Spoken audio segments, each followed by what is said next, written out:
ክርስቶስ ከተማ የክርስቶስ ከተማ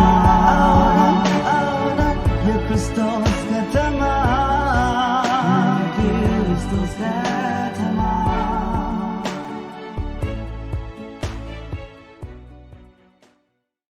የእግዚአብሔርን ቃል ሼር የምንደራረግበት ማካፈላችሁ ሰዓት ላይ ነው ያለነው። ዛሬ ድንቅ ቀን ነው። አሜን። እግዚአብሔር አስደናቂ የሆነ እውነት ያበራልናል። ሃሌሉያ! እግዚአብሔር ይባረክ። የትምህርቴ ርዕስ የማካፈላችሁ ቃል አዲስ ኪዳን የሚል ነው። የዛሬው ዕለት የጌታን ሞትና ትንሣኤ ስለሆነ አስበን እያከበርን ያለነው አዲስ ኪዳን የተጀመረበት ዕለት ነው። እግዚአብሔር ይባረክ። አሜን። ስለዚህ የአዲስ ኪዳን ሚስጥር ምንድን ነው? አዲስ ኪዳን ካለ አሮጌ ኪዳን ደግሞ አለ። ብሉይ ማለት አሮጌ ወይም ያረጀ ያለፈ ማለት ነው። ስለዚህ አዲስ ኪዳን ካለ አሮጌ ነበረ። መጽሐፍ ቅዱሳችን በእነዚህ ሁለት ኪዳኖች የተከፈለ ነው አይደለ? መጽሐፍ ቅዱሳችን ብሉይ ኪዳን የሚለው አለ፣ አዲስ ኪዳን የሚለው ደግሞ አለ። እነዚህ ኦልድ ቴስታመንት ወይም ኒው ቴስታመንት፣ እነዚህ ሁለት ኪዳኖች በመጽሐፍ ቅዱሳችን ውስጥ ይገኛሉ። ሐሳቡ ሰፊ ቢሆንም ግን እጅግ አስፈላጊ ነው። ዋና ምንድነው የተከናወነው በእነዚህ ኪዳኖች ውስጥ የሚለውን እውነት እንድትረዱ እግዚአብሔር ይፈልጋል። ኢየሱስ ጌታ ነው። አሁን ያለነው በአዲሱ ኪዳን ዘመን ነው። የጌታችን ሞትና ትንሣኤ ይሄንን አዲሱን ኪዳን መርቆ ጀምሮልናል። አሜን። በሞትና በትንሣኤው የሆነልን ከእግዚአብሔር ጋር ያለን ህብረት በአዲስ መልክ የጀመረበት ጊዜ ነው። ሃሌሉያ! ሰማይ ከምድር የታረቀበት አይደል? የተሳሰረበት፣ የተጋመደበት፣ የተያያዘበት ቀን። ሃሌሉያ! እግዚአብሔር ይባረክ። ስለዚህ ምንድነው አዲስ ኪዳን? ምንድነው ብሉይ ኪዳን? በቀላሉ እንዴት መረዳት እንችላለን? ስለዚህ በተቻለ መጠን በቀላሉ ነገሮችን እንድትረዱ ለማድረግ እሞክራለሁ። ሃሌሉያ! ኪዳን ኮቨነንት ወይም ቴስታመንት ትርጉሙ ምንድነው? በሁለት አካላት መካከል፣ ሁለት አካላት አሉ። አሁን ኪዳንን ነው እየተረጎምኩላችሁ ያለው። በሁለት አካላት መካከል በታመነ መካከለኛ አማካኝነት ለጋራ ጥቅም የሚደረግ በፍርድ የሚጸና ውል ነው። አሜን። ግልጽ ነው አሁን ያወራሁት? በስንት አካላት መካከል? በሁለት አካላት መካከል በታመነ መካከለኛ አማካኝነት እነዚህን ሁለት አካሎች ሊያግባባ፣ ምስክር ሊሆን፣ ሊፈርድ የታመነ መካከለኛ አማካኝነት ለጋራ ጥቅም። እቺን ቃል ያዟት። ለምን መሰላችሁ? ኪዳን አንዱ እየተጠቀመ አንዱ ደግሞ እየተጎዳ የሚቆይበት ቦታ አይደለም። ወደ ሁለቱም አቅጣጫ የሚፈስ መልካም የሆነ በረከት አለ። አሜን። ኢየሱስ ጌታ ነው። ስለዚህ ለጋራ ጥቅም የሚደረግ በምን የሚጸና? በፍርድ የሚጸና ውል ነው። እቺን ቃል ያዟት። ምን ማለት ነው? ሁለቱ አካላቶች በአንድ ውል ላይ ወይም ሐሳብ ላይ ይስማማሉ። ያ ውል ግን ከጸደቀ በኋላ ሰው ምንድነው የሚባለው? ሰነድና ማረጋገጫ አይደለ? የሰነድና ማረጋገጫ እኮ ለምደናል። በቤት ክራይ ለምደናል፣ በተለያዩ በሽያጭ በተለያየ ነገር ለምደናል። ስለዚህ እያልን ያለነው ያንን ውል የሚያፈርስ አካል ካለ የሚደረግበት ፍርድ አለ። ግልጽ ነው። ውሉ በምንድን ነው የሚጸናው? በፍርድ። አስተውላችሁ ከሆነ ስንቶቻችሁ ውልና ማስረጃ ተዋውላችሁ ወይም ታውቃላችሁ? ውልና ማስረጃ ታውቃላችሁ አይደል? መጨረሻው ላይ የሚቀመጠው ምኑ ነው? በምን ጉዳይ እንደሚፈረድ እኮ። ይሄንን ውል ያፈረሰ አካል በኢትዮጵያ ሕግ መሰረት በእንደዚህ አንቀጽ መሰረት ፍርድ ይከናወንበታል። ስለዚህ ያ ውል በፍርድ የጸና ነው። በማመካከለኝነት ነው የተዋዋል ነው። ከማን በማመካከለኝነት ነው የተዋዋል ነው? በመንግስት ውልና ማስረጃ ይሄድ ነው። ከጀርባ ላይ ደግሞ ዶክመንቱ ላይ ስታምፕ ዲዩቲ ወይም ደግሞ ቴምብር የሚመታበት ምክንያት መንግስት ያንን ቴምብር የሚመታበት ያንን ሰነድ በህግ አውቀዋለሁ ለማለት ነው። ቴምብር ማለት ያንን ዶክመንት መንግስት ይዤዋለሁ ሲላችሁ ማለት ነው። ስለዚህ ጉዳይ ቢገጥመው እኔ መካከል ላይ ገብቼ እንደተጻፈው ህግ መሰረት ፍርድ እንድትቀበሉ አደርጋችኋለሁ ብሎ በመንግስት መካከለኝነት ነው ያንን ውል የምንገባው። እዚህ ያጠፋ አካል ካለ ይጠየቃል። ግልጽ ነው። ስለዚህ እነዚህ አራት ነገሮች አሉት ኪዳን። ሁለት አካላት አሉ። አንደኛ፣ ሁለተኛስ የታመነ። አሁን እውነት ለመነጋገር እኔና እሷ ለመዋዋል ብንሄድ ሁለታችንም የምናምነው እናቷን አይደለም። እኔ አላምንም። አባቴን እሷ አታምንም። እናቴን እሷ አታምንም። ወንድሜን እሷ አታምንም። ሁለታችንም ልናምነው የምንችለው ሰው ወይሽ የማናቀውን ሰው እናርግስ ብንል አናምነውም። ስለዚህ ሁለታችንም ልናምነው የምንችለው አካል ሁለታችንንም የሚገዛ ሁለታችንም ላይ ስልጣን ያለው ሃሌሉያ አካል መሆን አለበት። ስለዚህ መንግስት ጋር ስንሄድ ጥርጣሬው ይቀንሳል። አሜን። ጌታ ይባረክ። ግልጽ ነው ያወራሁት። በቃ ኪዳን እነዚህ አራት ነገሮች ያስፈልጉታል። ሶስተኛው ፖይንት ደግሞ ምንድነው? ከመካከለኛ ቀጥሎ ደግሞ እኔና እሷ ስንዋዋል እሷ እየተጎዳች እኔ እየተጠቀምኩ ነው እንዴ? አይደለም። ሰው እኮ አስቦበት አቅዶበት እኔንም ይጠቅመኛል እሱንም እጠቅመዋለሁ ተብሎ ለጋራ በረከት ነው ሰው ኪዳን የሚገባው። እስቲ ጉዳይን ተብሎ ኪዳን አይገባም። ቅዱስ አይደል? ጥቅም አለ። በቃ ወደ ሁለቱም አቅጣጫ የሚፈስ መልካም ነገር አለ። የመጨረሻው ደግሞ ያ ውል በምን ይጸናል? በፍርድ ይጸናል። ውሉ ግን የተገለጠ ነው። ስምምነቱ የተገለጠ ነው። አንተ ይሄን ታረጋለህ፣ እኔ ይሄንን አደርግልሃለሁ፣ እኔ ይሄንን አደርግልሻለሁ፣ አንቺ ይሄንን ታረጊልኛለሽ የሚል በጣም የተገለጠ ስምምነት ነው። ውል ነው። ሃሌሉያ። እግዚአብሔር ይባረክ። እስቲ አሜን። ለዚህ ነው አሁን ኪዳን ግልጽ ነው።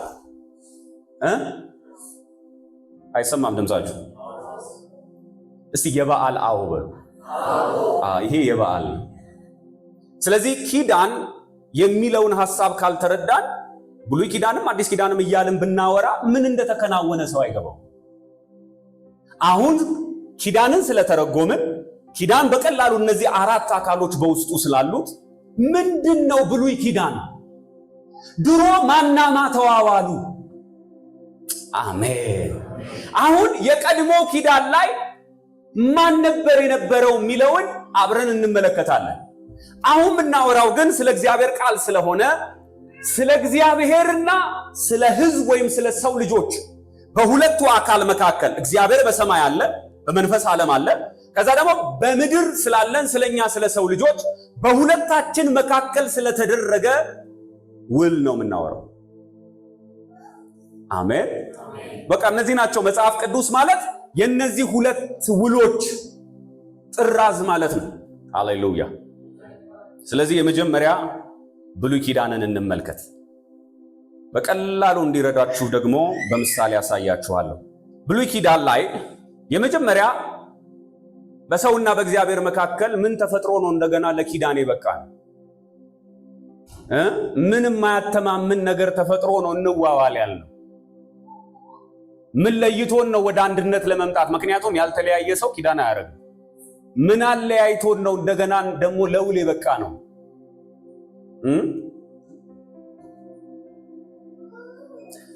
ከእናቱ ጋር ውል ያለው ከአባቱ ጋር ውል ያለው የለንም። በተፈጥሮ ያለ አይደል? ስርዓት ነው ያለን። ትስስራችን ተፈጥሯዊ ነው አይደል? በቃ በተፈጥሮ ያለን ትስስር አለ። እና እግዚአብሔር የሰው ልጆችን ከፈጠረ በኋላ የተፈጠረ ነገር አለ። የመጀመሪያ በቀላሉ እንድትረዱት እንዲረዳችሁ ክቡና ሰማያዊው መንፈሳዊ ነው፣ ሰማያዊ ነው። ሁለት ዓለሞች አሉ። መንፈሳዊ ወይም ሰማያዊ ዓለም አለ። ከዛ ደግሞ አካላዊ ወይም ምድራዊ ዓለም አለ። ኢየሱስ ጌታ። አሁን የማሳያችሁን ምሳሌ በሙሉ ከዚህ በኋላ የማስተምረውን ትምህርት ይህንን መድረክ በሁለት ከፍዬ ነው ማሳያችሁ። ኢየሱስ ጌታ ነው። አሜን። ይሄ ወደዚህ የምታዩት ክፍል መንፈሳዊ ነው። ግልጽ ነው። በእናንተ ሳይድ መንፈሳዊ ነው አይደል? ይሄ ምንድነው? መንፈሳዊ ነው። ከዚህ ከፑልፒቱ ወደዚህ ያለው ዓለም መንፈሳዊ ዓለም ነው። ወደዚህ ደግሞ ያለው ይሄኛው ዓለም አካላዊ፣ ምድራዊ፣ ቁሳዊ ዓለም ነው። በዘፍጥረት መጀመሪያ ላይ መጽሐፍ ቅዱሳችን እንደሚነግረን እግዚአብሔር ሰማየ ሰማያትን አይደለም የሚለው፣ ሰማየ ሰማያት የእግዚአብሔር ናቸው፣ ምድርን ግን ለሰው ልጆች ሰጣት ይላል። አሜን። ሰማየ ሰማያት ብዙ ጥልቀት ውስጥ ባልገባም heaven of heavens ይላል መጽሐፍ ቅዱስ። ሰማይ ውስጥ ራሱ ሰማያት አሉ። ጳውሎስ ስለዚህ ነው እስከ ሶስተኛ ሰማይ ደርሼ አለ። ስለዚህ ሰማይ አንድ አይደለም ማለት ነው። ሰማይ ውስጥ ያለ ሰማይ አለ። አሜን። ኢየሱስ ጌታ ነው። ለምን መጽሐፍ ቅዱሳችን እግዚአብሔር ሰማይና ምድርን ፈጠረ ሲለን፣ ስለዚህ እግዚአብሔር ሰማይ ነው የሚኖረው ካላችሁ የቱ ጋር ሆኖ ፈጠረው? ያልነበረ ነገር ውስጥ ነው ማለት እኮ ይኖርብናል። እግዚአብሔር ሰማይና ምድርን ፈጠረ ሲል አሁን እኛ ከላያችን ያለውን ለመስፈርም ለመቁጠርም ከአእምሮ በላይ የሆነውን ሰማያዊ ሆኖ የሚታየንን ደመና ያለበትን ከዋክብት ያሉበትን ጠፈር ብለን የምንጠራውን ይሄኛው ሰማይ ተፈጥሮ ነው። ስለዚህ የፍጥረት አካል ነው። ስለዚህ ሰማይ ስንል እግዚአብሔር አንዳንድ ሰዎች እዛ ይኖራል ብለው ይገምታሉ። እግዚአብሔር እንደሱ አይደለም። እግዚአብሔር ከእርሱም ውጪ ነው። ኧረ አሜን። ኦኬ፣ ምን እያልከን ነው ካላችሁኝ፣ መንፈሳዊ የሚለውን ዓለም አንደኛው ስንተረጉመው እኛ ከምናየው ሰማይ ወይም ደግሞ ከተፈጠረ፣ ሁለተኛው ደግሞ አንደኛው ሰማይ የኛ ነው ብያችኋል። ሁለተኛው ሰማይ ተብሎ ደግሞ የሚጠራው የሰው ልጆች የተፈጠሩበት ወይም ደግሞ መላእክት ፍጥረቶች የተፈጠሩበት ስርዓት የተዘረጋበት መንፈሳዊ ዓለም ማለት ነው። ብዙ ጊዜ መንፈሳዊ ሲባል ሰዎች መላእክት ተፈጥረው ከሆነ ፍጡር መንፈስ አለ ማለት ነው። መቼም ከባድ አይደለም አሁን ያወራሁት። መላእክቶች አማልክቶች ወይም አምላክ ናቸው አይደሉም፣ ፍጡራን ናቸው። ግን ቁሳዊ አካል ነው ያላቸው አይደለም፣ መንፈሳዊ ናቸው። ስለዚህ መንፈሳዊ ፍጡር አለ ማለት ነው። አሜን። ብዙ ሰው እግዚአብሔር መንፈስ ነው ሲባል መንፈስ የሆነ ነገር ሁሉ እግዚአብሔር የሚመስለው ሰው አለ። መንፈስ የሆነ ነገር ሁሉ እግዚአብሔር አይደለም። አጋንንትም መንፈስ ነው፣ ሰይጣንም መንፈስ ነው። ኢየሱስ ጌታ ነው። መላእክትም መንፈስ ወይም መናፍስት ነው መጽሐፍ ቅዱስ የሚላቸው። የግዕዝ ብዜት ነው፣ ብዙ መንፈሶች ማለት ነው። ስለዚህ መንፈስ ስለሆነ አንድ ነገር አምላክ አይሆንም፣ ፍጡር ሆኖ መንፈስ የሆነ አካል ስላለ። ስለዚህ መላእክቶች መናፍስቶች ናቸው። ዕብራውያን ምዕራፍ 1 እንደዛ ይናገራል። ስለዚህ የነሱም ስርዓት ተፈጥሮ ነው ማለት ነው እዛ ዓለም ውስጥ መኖር የጀመሩት። አሜን። ኢየሱስ ጌታ ነው። ስለዚህ መላእክት ሲፈጠሩ የተፈጠሩት መንፈስ ዓለም ላይ ነው። መንፈሳዊ አካል ያላቸው መንፈሳዊያን ናቸው። ሶስተኛው ሰማይ ደግሞ እግዚአብሔር ሁሉን ፍጥረት ሰማዩንም ምድሩንም ከመፍጠሩ በፊት በዘላለም ያለበት የሱ ልዕልናና ሉዓላዊነት ያለበት ሰማይ ማለት ነው። አሜን። ስለዚህ በአጭሩ ግን ምን አለን? ምድራዊ አካል አለ። ከዛስ ማነው? ምድራዊ አካል አለ፣ ሰማያዊ ደግሞ ነገር አለ፣ መንፈሳዊ ዓለም አለ። እግዚአብሔር በዚህ ዓለም ይኖራል። አሜን። የፈጠረን የሰራን የፍጥረት ሁሉ ባለቤት የት ይኖራል? በዚህ ዓለም ይኖራል። እኛ ደግሞ የሰው ልጆችን ለምን ፈጠራቸው አለ? ምድርን ግን ለማሰጣት ለሰው ልጆች ሰጣት። ቁሳዊውን ዓለም ለኔና ለናንተ ሰጠን። መጽሐፍ ቅዱሳችን ግን ቆላስያስ ምዕራፍ 1 ላይ ሲናገር እንደዚህ ይላል። እርሱ ብሎ ስለ ክርስቶስ ማለት ነው የማይታየው አምላክ አምሳል ነው፣ ከፍጥረት ሁሉ በፊት በኩር ነው። አሜን። ካባያራ ምን ማለት እንደሆነ ታውቃላችሁ? ከፍጥረት ሁሉ በፊት በኩር ነው የነበረ ነው ማለት እነዚህ አሁን ያወራናቸው ሰማያዊ ላይ ያሉትን መንፈሳዊ ፍጡራንም ይሁን አካላዊ ፍጥረት ከመኖሩ በፊት በዘላለም ውስጥ የነበረ ነው። ኧረ አሜን። እሱ ከፍጥረት ሁሉ በፊት የነበረ ነው። በኩር ነው። ሁሉ ነገር አሜን። ሁሉ ነገር መንፈሳዊውም ወይም ሰማያዊውም ምድራዊውም በማ ተፈጥሯል? በእርሱ ተፈጥሯል። ሃሌሉያ። በሰማይና በምድር ያሉ የሚታዩና የማይታዩ ዙፋናት ቢሆኑ ወይም ኃይላት፣ ገዢዎች ቢሆኑ ወይም ባለስልጣናት፣ ሁሉ ነገር በእርሱና ለእርሱ ተፈጥሯል። ኧረ አሜን። ኢየሱስ ክርስቶስ ጌታ ነው። በእርሱና ለማ ለእርሱ ተፈጥሯል። እርሱ ከሁሉ በፊት ነው። ሰማይ ውስጥ ነው አይደለም እያወራህ ያለው፣ ሰማዩን ተፈጥሮ ነው እያለህ ነው። እሱ ከሁሉ ምንድነው? በፊት ነው። ከተፈጠረ ነገር ሁሉ ምንድነው? በፊት ነው። ሁሉም ነገር በአንድ ላይ ተያይዞ የጸናው በእርሱ ግጥምጥም ብለው ፍጥረት መልክ ኖሯቸው ስርዓት ኖሮት አለ ግጥምጥም ብሎ ኮንሲስት ያደረገው በእርሱ ነው አለ። ይሄንን ነው የምናመልከው። አሜን አሜን አሜን። ክብር ለእርሱ ይሆን። ኢየሱስ ክርስቶስ ጌታ ነው። ሃሌሉያ። ስለዚህ ይሄ የተባለው ፐርሰን ቀላል እንዳይመስላችሁ፣ ይሄ ቀላል እንዳይመስላችሁ። ስለዚህ አሁን እያወራኋቸው ያለሁት ሁለቱም ዓለማት በእሱ የተፈጠሩ ናቸው። ስለዚህ በዘፍጥረት ምዕራፍ 2 ላይ የመጀመሪያ የነበረው እግዚአብሔር ሰማይና ምድርን ከፈጠረ በኋላ ሰውን ከምድር አፈር ምን አለው? አበጀው። ሃሌሉያ። ከዛስ እግዚአብሔር በገነት ኤደንን ተከለ ብሎ ሰውንም በዚያ አኖረው ብሎ መንፈሳዊው ይሄኛውን ዓለም የሚገናኝበትን የእግዚአብሔርን ሕልውና በምድር ላይ እግዚአብሔር አስቀመጠ። ሃሌሉያ። የሰው ልጅ እግዚአብሔር በምድር ላይ ከተገለጠበት ከመንፈሱ ሕልውና ወይም ኤደን ገነት ተብሎ በሚጠራበት ውስጥ ስለነበር የተፈጠረው ክብሩ በዛ ልክ ነበር። አሜን። ስለዚህ መንፈሳዊው ዓለም የት ነበረ? ምድር ላይ ነበረ። ከኔ ጋር ናችሁ? በማ በእግዚአብሔር አማካኝነት በኤደን ገነት። አሜን። ነገር ግን በዘፍጥረት ምዕራፍ 3 ላይ የሰው ልጆች ሁሉ ኃጢአትን ከሰሩ በኋላ መንፈሳዊው ዓለም ከሰው ዓለም ተለየ። ስለዚህ መንፈሳዊው ዓለም ሌላ፣ አካላዊው ዓለም ሌላ ሆነ።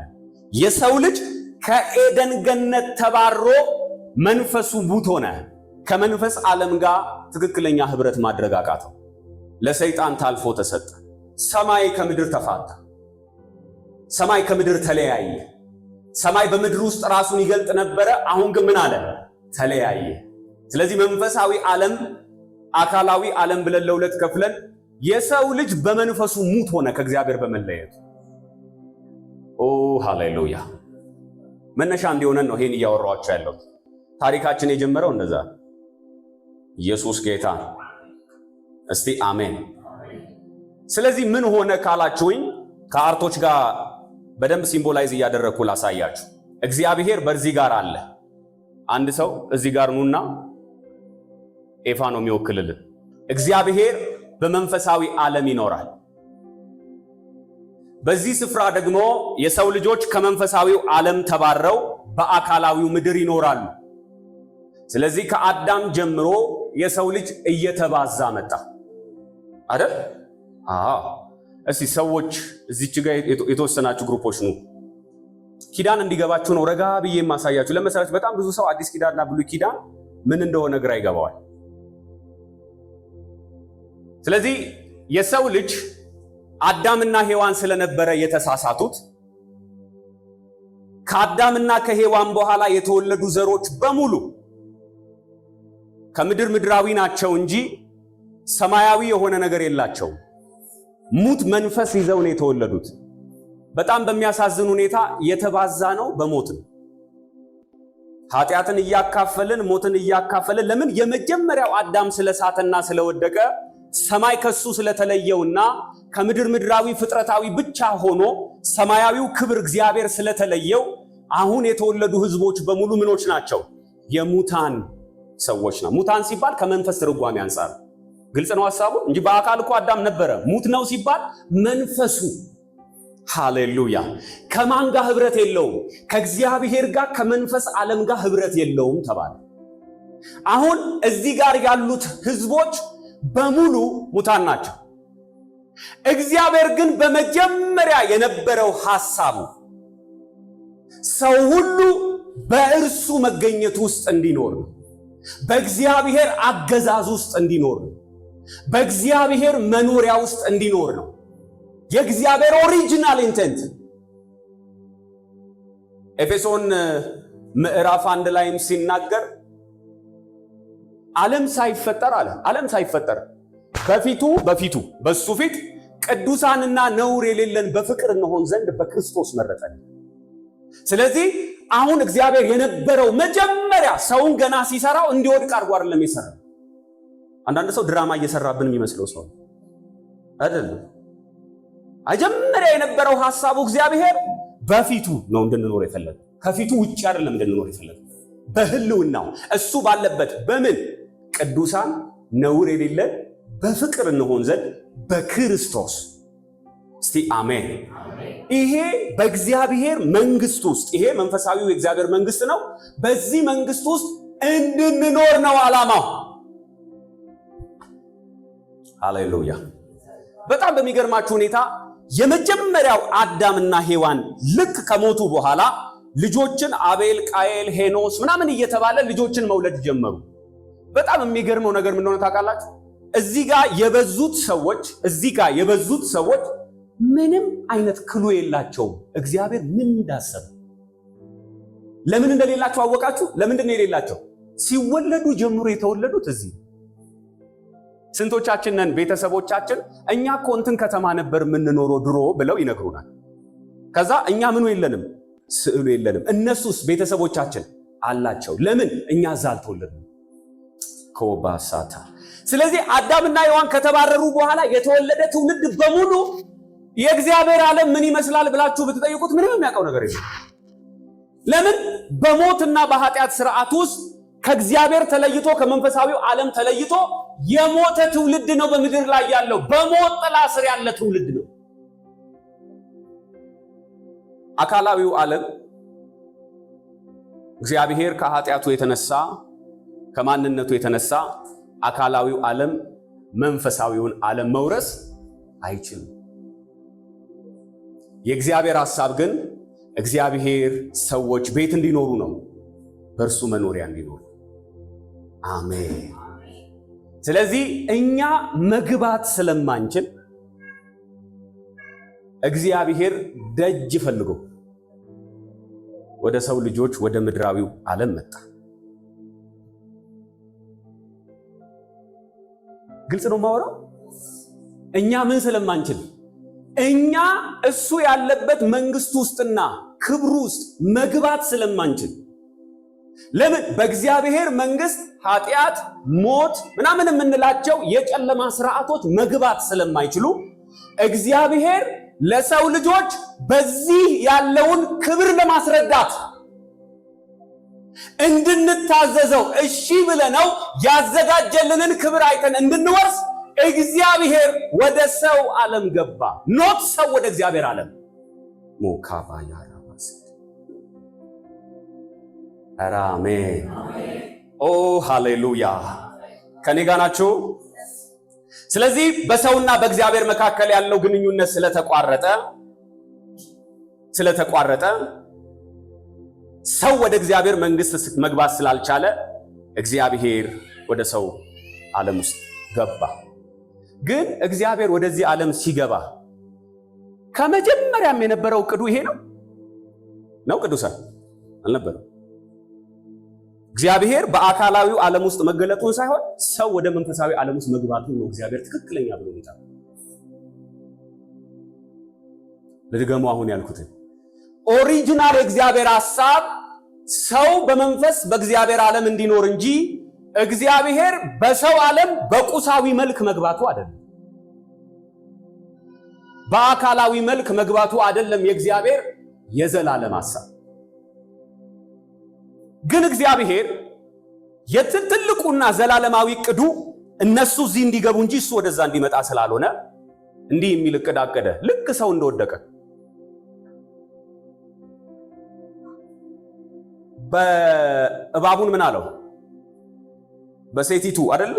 እና በአንተ መካከል ጠላትነትን አደርጋለሁ፣ እሱ ራስህን ይቀጠቅጣል፣ አንተ ደግሞ ምኑን ሰኮናውን ትቀጠቅጣለህ ብሎ በክርስቶስ ኢየሱስ የሚፈጸምልንን ታላቅ ሥራ እግዚአብሔር ተናገረ። ግን እንድትረዱት የምፈልገው እግዚአብሔር ቀጥሎ ያቀደውን ዕቅድ ወይም ወደ ሰው ዓለም በአካል መግባትን ያቀደው አንድ ቀን እስኪመጣ ብሎ ምን እስኪመጣ? ሰው በክብር ወደ እግዚአብሔር ዓለም የሚገባበት ቀን እስኪመጣ ድረስ። በሌላ አገላለጽ ታዲያ ለምን ይሄንን አደረገ ካላችሁ የሰው ልጅ መንፈሳዊ ዓለም፣ የእግዚአብሔር ዓለም፣ የእግዚአብሔር መንግስት ምን እንደሚመስል አይዲያውም የለውም። ሞካሎባ ኢየሱስ ጌታ ነው። ሰምታችሁኛል ያልኩትን? ስለዚህ ምንም አይዲያ ስለሌለ ለህይወት የሚሆንን ለመዳን የሚሆንን ልብ ማዘጋጀት አንችልም እኛ። ስለዚህ እግዚአብሔር ወደንና ፈቅደን የሱ መንግስት ወራሾች እንድንሆን፣ የሱ ዓለም የሱ ስርዓት ወራሾች እንድንሆን ስለፈለገ እግዚአብሔር አስቀድሞ ይሄኛውን መንግስት የሚመስል ነገር በዚህ ምድር ላይ ለመስራት መጣ፣ ከሰው ጋር ህብረት ለማድረግ። ስለዚህ እግዚአብሔር ነው የቀደመው ወደዚህ በመምጣት። አሜን ሃሌሉያ። ስለዚህ የእግዚአብሔር የመጀመሪያና ዘላለማዊ ሐሳቡ የሰው ልጆች ሁሉ እርሱ በሚኖሩበት ወይም በመንፈሳዊ ዓለም እንዲኖሩ እንጂ እርሱ እኛ በምንኖርበት በአካላዊ ዓለም ውስጥ መኖር አይደለም። ግን ያ ያሰበው የዘላለም ሐሳቡ እስኪመጣ ድረስ እግዚአብሔር የመጀመሪያ ስራውን ጀመረ፣ ሰውን ወደ ራሱ የማቅረብ። አሜን ሃሌሉያ። ለዚህ ነው አሁን ብሉይ ኪዳን ምንድነው ካላችሁ እግዚአብሔር የዘላለም ሐሳቡ እስኪፈጸም ድረስ ወደ ሰው ዓለም መጥቶ በሞግዚትነት የሚያገለግል ኪዳን ማለት ነው። የመጀመሪያ ኪዳን ብሉይ ኪዳን ተብሎ የሚጠራው እሱ። ስለዚህ ብሉይ ኪዳን የእግዚአብሔር ዘላለማዊ ሐሳብ እስኪፈጸም ድረስ እንደ ሞግዚት በመካከል የገባ ኪዳን። ብሉይ ኪዳን እግዚአብሔር ዘላለማዊ ሐሳቡን በምሳሌ ለሰው ልጆች የገለጠበት ጊዜያዊና የሚሻር ኪዳን ነው። ሃሌሉያ እግዚአብሔር ይባረክ። ምን ማለት ነው? እሱን አሳያችኋለሁ። ብሉይ ኪዳን ዘላለማዊ ሐሳቡን የሚያስፈጽመው ልጁ ክርስቶስ እስከሚመጣ ድረስ ለመተላለፍ ወይም ለበደል ማለት ነው የገባ ኪዳን። ምን ማለት ነው? በሰው ልጆች ዘንድ ኃጢአት ስላለ፣ ስለዚህ እግዚአብሔር ልጁን ኢየሱስ ክርስቶስን ለማምጣት ለመግለጥ የሚረዳውን ኢንቫይሮንመንት ለመፍጠር የተጠቀመበት ኪዳን። አሜን። ተስፋ የተሰጠው የዘላለም ሐሳቡን የሚፈጽምለት የእግዚአብሔር ልጅ የሆነው ክርስቶስ እስከሚመጣ ድረስ የተዘጋጀ ኪዳን ነው። ምን ማለት ነው? የዘላለም ሐሳቡ እስከሚፈጸም ድረስ በምሳሌ ለሰው ልጆች የተገለጠ ጊዜያዊና የሚሻር ኪዳን ነው ማለት። ቀላል አስረዳችሁ። እግዚአብሔር አሁን አብርሃምን ጠራ። መጀመሪያ አብርሃም ይስሐቅን ወለደ፣ ይስሐቅ ያዕቆብን ወለደ፣ ያዕቆብ 12ቱን ነገዶች ወለደ። ከዛ 12ቱ ልጆች በዙ። በግብፅ ውስጥ ሆነው ወደ 600,000 ወንዶች ደረሱ። ወንዶቹ ብቻ በሚሊዮን የሚቆጠር ህዝብ በ430 ዓመት ውስጥ ሆነ። ከኔ ጋር ናቸው። ልክ እንደ ህዝብና እንደ ትውልድ ከበዙ በኋላ እግዚአብሔር አሁን ያሰበውን የእርሱን መንግስት የሚወክልለትን አንድ መንግስት ለመመስረት ተነሳ። ሃሌሉያ እየሰማችሁኝ ነው? ምን አልኩኝ? አንድ የሱን መንግስት የሚመስል አይደንሰ የሱ መንግስት የሆነ የሚመስል ምሳሌ የሆነ ጥላ የሆነ በአካል ውስጥ የሚገለጥ አንድን መንግስት ለመግለጥ ወሰነ። ዓላማው ምንድነው ካላችሁ ሰዎች መንፈሳዊው ዓለም ምን እንደሚመስል እንዲገባቸውና ሰዎች ወደ እግዚአብሔር ዓለም ለመግባት እንዲናፍቁ ነው። ሃሌሉያ እንዴት ላስረዳችሁ መሰላችሁ? እኔና እናንተ በሚገባ አይዶን ነው። ስንቶቻችሁ አይታችሁ የምታውቁ ከሆነ አላውቅም። የመኪና ሞዴል አይታችሁ ታውቃላችሁ? በእጅ የምትያዝ ስንቶቻችሁ አይታችሁ ታውቃላችሁ? ሞዴሏ ምሳሌ ናት እንጂ መኪናዋ ናት አይደለች ማለት። ለልጆቻችን የምንሰጣቸው መኪኖች በሙሉ አሁን ዓለም ላይ የሚነዱት መኪኖች በሙሉ ለሰዎች እንደ ምሳሌ ትሰጣለች። ልጆች ይጫወቱባታል። ነገር ግን እውነተኛው አካል አይደለም። ልክ ነው።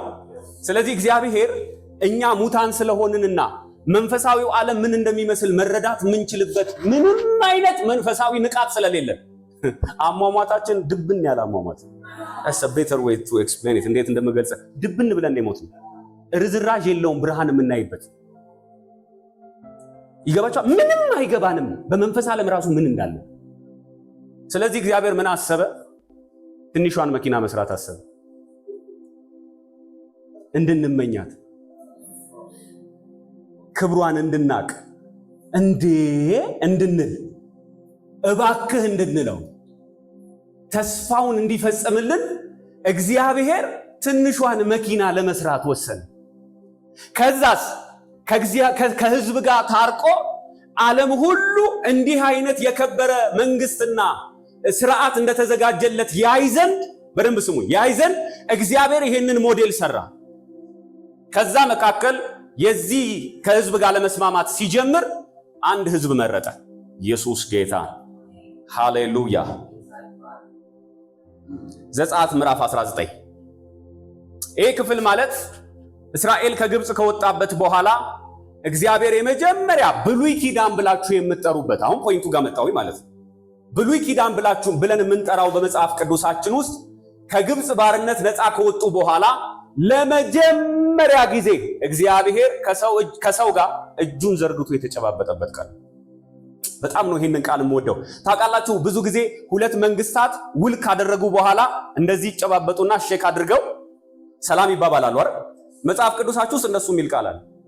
እሷን ቀን በኋላ ነብላችኋለሁ ዕብራውያን ላይ እቺን ቀን ይላል እግዚአብሔር እስራኤልን እጁን የያዘበት ቀን። ግን የመረጠበትን አመራረጥ ላሳያችሁ፣ በደንብ ስሙኝ። የመረጠበትን አመራረጥ ላሳያችሁ። እግዚአብሔር እዚህ ክፍል ላይ እንደዚህ አለ። በሶስተኛው ወር እስራኤላውያን ከግብጽ ለቀው በወጡበት በዚያች ዕለት ወደ ሲና ምድረ በዳ መጡ። አየ ብሉይ ኪዳን የተሰጠው በሲና ነው። ከራፊዲም ከተነሱ በኋላ ወደ ሲና ምድረ በዳ ገቡ። እስራኤልም በዚያ በምድረ በዳው በተራራው ፊት ለፊት ሰፈሩ። በምን ፊት ለፊት? በተራራው ፊት ለፊት ሰፈሩ። ከዚያም ሙሴ ወደ እግዚአብሔር ወጣ። ማወጣ? በደንብ ስሙኝ። አሁን ከሰዎች መካከል ማንን መርጧል? ሙሴን የሚወክልልን ሰው እዚህ ጋር ተመልከቱ። ከነሱ መካከል አንድ እኔም የማምነው እነሱም ወገናችን ነው ብለው የሚያምኑት ግን ደግሞ ከነሱ የላቀ ስብዕና ያለው፣ አሜን፣ ከነሱ የላቀ ስብዕና ያለው ስለነሱ የሚያስብ ከዛስ ስለኔም ደግሞ ግድ የሚል ልብ ያለው ብሎ አንድ ሰው ሙሴን መረጠ እግዚአብሔር። ስለዚህ በእስራኤል ሕዝብና በእግዚአብሔር መካከል ሙሴ ምን ሆነ? መካከለኛ ሆነ። በደንብ አስተውላችሁ ተመልከቱ። ሙሴ ምን አለው? የሕዝቡ ማንነት አለው። ምክንያቱም ከሌዊ ዘር ነው፣ እስራኤላዊ ነው። ስለነሱ ግድ ይለዋል። ይገባችኋል እያልኩኝ ያለው የነሱን መልካም የሚናፍቅ ሰው ነው። ሃሌሉያ። እግዚአብሔርም ደግሞ ይሄንን ሰው ሲመለከተው ከመጀመሪያውም ለይቶ ለሱ ዓላማ የቀደሰው ሰው ነው። ለዚህ ዓላማ ሊጠቀመው መካከለኛ ለማድረግ ኢየሱስ ጌታ ነው። አሜን። ከዚያም ሙሴ ወደ እግዚአብሔር ወጣ ይላል። ወዴት ወጣ? ወደ እግዚአብሔር ወጣ። ኢንፋክት ጥሩ ምሳሌ የሚሆነው እዛ ጋር ሁንልኝ ዘኪ። ምክንያቱም እግዚአብሔር እዛ ወርዷል አይደል? ተራራ ላይ መንፈሳዊ ዓለም ውስጥ አይደለም የመጣው። እግዚአብሔር ተራራ ላይ ነው የመጣው። ወደ ሰው ዓለም ነው የወረደው። ሰው የሚዳሰስ የሚጨበጥ ተራራ ላይ ነው ጌታ በጢስና በጭጋግ የመጣው። አሜን። እንጂ ሙሴ አይደለም እዚህ የገባው። አልገባም። በነገራችን ላይ ሙሴ እዚህ ውስጥ አልገባም። እግዚአብሔር ወርዶ ነው ኮሙኒኬት ያደረገው። ወደ ቁሳዊ ዓለም ወደሚዳሰስ ተራራ ይለዋል ዕብራውያን ምዕራፍ 12 ላይ ወደሚጤስ ተራራ ወደ ሲና ተራራ እግዚአብሔር ወረደ። ሙሴ እግዚአብሔር ጋር መጣ። ከዛ መጽሐፍ እንደዚህ ይላል፣ እግዚአብሔርም ከተራራው ጠራውና እንዲህ አለው፣ ለያዕቆብ ቤት የምትለው ለእስራኤልም ሕዝብ የምትናገረው ይህ ነው። እንዲህ በልልኝ። ምን ልበላቸው? በግብፅ ላይ ያደረግኩትን በንስርም ክንፍ ተሸክሜ ወደ ራሴ እንዴት እንዳመጣኋችሁ እናንተ ራሳችሁ አይታችኋል። አሜን። ኢየሱስ ጌታ ነው። ይሄንን የዓለም ሕዝብ አድርጋችሁ የኛን ጉባኤ ብትወስዱት እነሱ ከነሱ መካከል ነው ተጠርተው የወጡት። ኢየሱስ ጌታ ነው። ከዛ ምን አላቸው? አሁንም በፍጹም ብትታዘዙኝና ቃል ኪዳኔን ብትጠብቁ እነሆ ከአሕዛብ ሁሉ እናንተ የተወደደ ርስቴ ትሆናላችሁ። ኦ አሜን አሜን አሜን። ይገባችኋል እያልኩኝ ያለሁት? ገና አዲስ ኪዳን ጋር አልመጣሁም። ብሉይ ኪዳንን ከተረዳችሁት አዲስ ኪዳንን አንደርስታንድ ማድረግ ይቻላል። ኢየሱስ ጌታ ነው። ስሙት ምን እንዳለ፣ ከአሕዛብ ሁሉ እናንተ ምን ትሆናላችሁ? የተወደደ ርስቴ። ምንም እንኳ እቺን ቃል ያዟት፣ ምንም እንኳ ምድር ሁሉ የኔ ብትሆንም እናንተ ለኔ የመንግስት ካህናት የተቀደሰ ሕዝብ ትሆናላችሁ። ለእስራኤል የምትነግራቸው ቃሎች እነዚህ ናቸው። ቆይ ስሙኝ። እናንተ ለኔ ምን ትሆናላችሁ? የመንግስት ካህናት፣ የተቀደሰ ሕዝብ ትሆኑልኛል፣ የተለየ ሕዝብ ትሆኑልኛላችሁ። ሌብራስካ ዳሉቫ። ከዛ ግን ሲነግራቸው ምን አላቸው? አውቃለሁ ዓለም ሁሉ የኔ ነው። አውቃለሁ ምድር ሁሉ ውስጥ ያለው ሕዝብ የኔ ነው። ነገር ግን እናንተን ስፈልግ ለብቻ ቀድሼ ለይቼ አውጥቼ የኔ የመንግስቴ። እግዚአብሔር ሲመጣ ምን ይዞ ነው የመጣው? መንግስት ይዞ ነው የመጣው። ኢየሱስ ጌታ ነው። ሲመጣ ግን እውነተኛው መንግስት ሊገልጥ አይደለም የመጣው፣ ሞዴል ሊያሳይ ነው የመጣው። የሚመስል ነገር። ለምን? ምንም አይነት ስዕል ስለሌለን። ለዚህ እኮ ነው ህፃናት ታውቃላችሁ ነገር ስለማይገባቸው በጦጣ ነው የምናስረዳው። በአንበሳ በጅብ ነው የምናስረዳው። በአንበሳና በጅብ አስረድተን እኮ ነው ለህይወት የሚገባቸው። ጦጣዋ ማር ሰረቀች፣ ተገረፈች፣ የሆነ ነገር ሆነች እኮ ያልናቸው እኮ ጦጣዋ ሳስባን አይደለም። ዋናውን ጉዳይ ማውራት ፈልገን ነው። እግዚአብሔር በሌላ አገላለጽ ምን እያልኳችሁ እንደሆነ ታውቃላችሁ? እዚህ ጋር እየሰራ ያለው እግዚአብሔር ላይክ ድራማ ነው። ለምን? የሰው ልጅ ስለጨለመበት መንፈሳዊውን ዓለም እንዲረዳ በአካላዊ ትርጓሜ እዛ እኮ እንደዚህ ነው የሚመስለው። ለምን?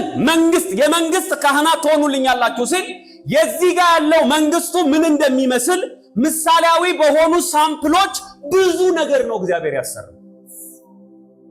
ለምንድን ነው ሁሉንም ያሰራው ስትሉት እዛ ምን እንደሚመስል ስዕል እንዲኖራችሁ፣ ከኔ ጋር መኖር ምን አይነት ክብር እንዳለው እንድትረዱ ነው። ስለዚህ እግዚአብሔር ለእስራኤል ሕዝቦች ሙሴን ጠርቶ ይሄንን በልልኝ አለ። ኢየሱስ ጌታ፣ ሃሌሉያ። ይሄንን ንገርልኝ አለው። እሺ ሄደ እና ለሕዝቡ ነገራቸው። ተመልከቱ። ስለዚህ ሙሴ ተመልሶ የሕዝቡን አለቆች ተመልከቱ፣ የሕዝቡን አለቆች አስጠራ እንዲናገር። እግዚአብሔር ያዘዘውን ቃሎች ሁሉ ነገራቸው። የነገረውን ማለት እንዲህ እንድትሆኑልኝ ነው የምፈልገው ብሏል እግዚአብሔር ብሎ። ኦኬ ዘን ሕዝቡም ሁሉ በአንድ ላይ እነዚህ ሕዝቦች ምን አሉ? እግዚአብሔር ያለውን ሁሉ እናደርጋለን ብለው መለሱ። ስለዚህ ሙሴ እነሱ ያሉትን መልሶ ወደ እግዚአብሔር ወሰደ። መካከለኛ ማለት ይሄ እያግባባ ነው። አሁን ምን ሊያረጋቸው ነው? ልክ ሲጨርሱ ይጨባበጣሉ። ይገባቸዋል እያልኩኝ ያለው። አሁን ገና ግን ውል ካልተደረገ እግዚአብሔር መጓዝ አይፈልግም። ስለዚህ የመጀመሪያውን ኪዳን ማድረግ ፈልጓል፣ አንድ መሆን ፈልጓል፣ ህዝቡን መምራት ፈልጓል። እቅዴ አላቸው ውስብስብ አይደለም፣ እቅዴ አንድ ነው ለናንተ። ህዝቡ የኔ ቢሆንም ዓለም ሁሉ የኔ ቢሆንም እናንተ ግን የተለየ ርስት ትሆኑልኛላችሁ፣ የተወደደ ርስቴ ትሆናላችሁ። አሜን አሜን አሜን። ቅዱስ ህዝብ ትሆኑልኛላችሁ። ከዛስ የመንግስቴ ካህናት አገልጋዮች ትሆኑልኛላችሁ። ከዛስ መንግስቴን የሚመስል ነገር ትሰሩልኛላችሁ።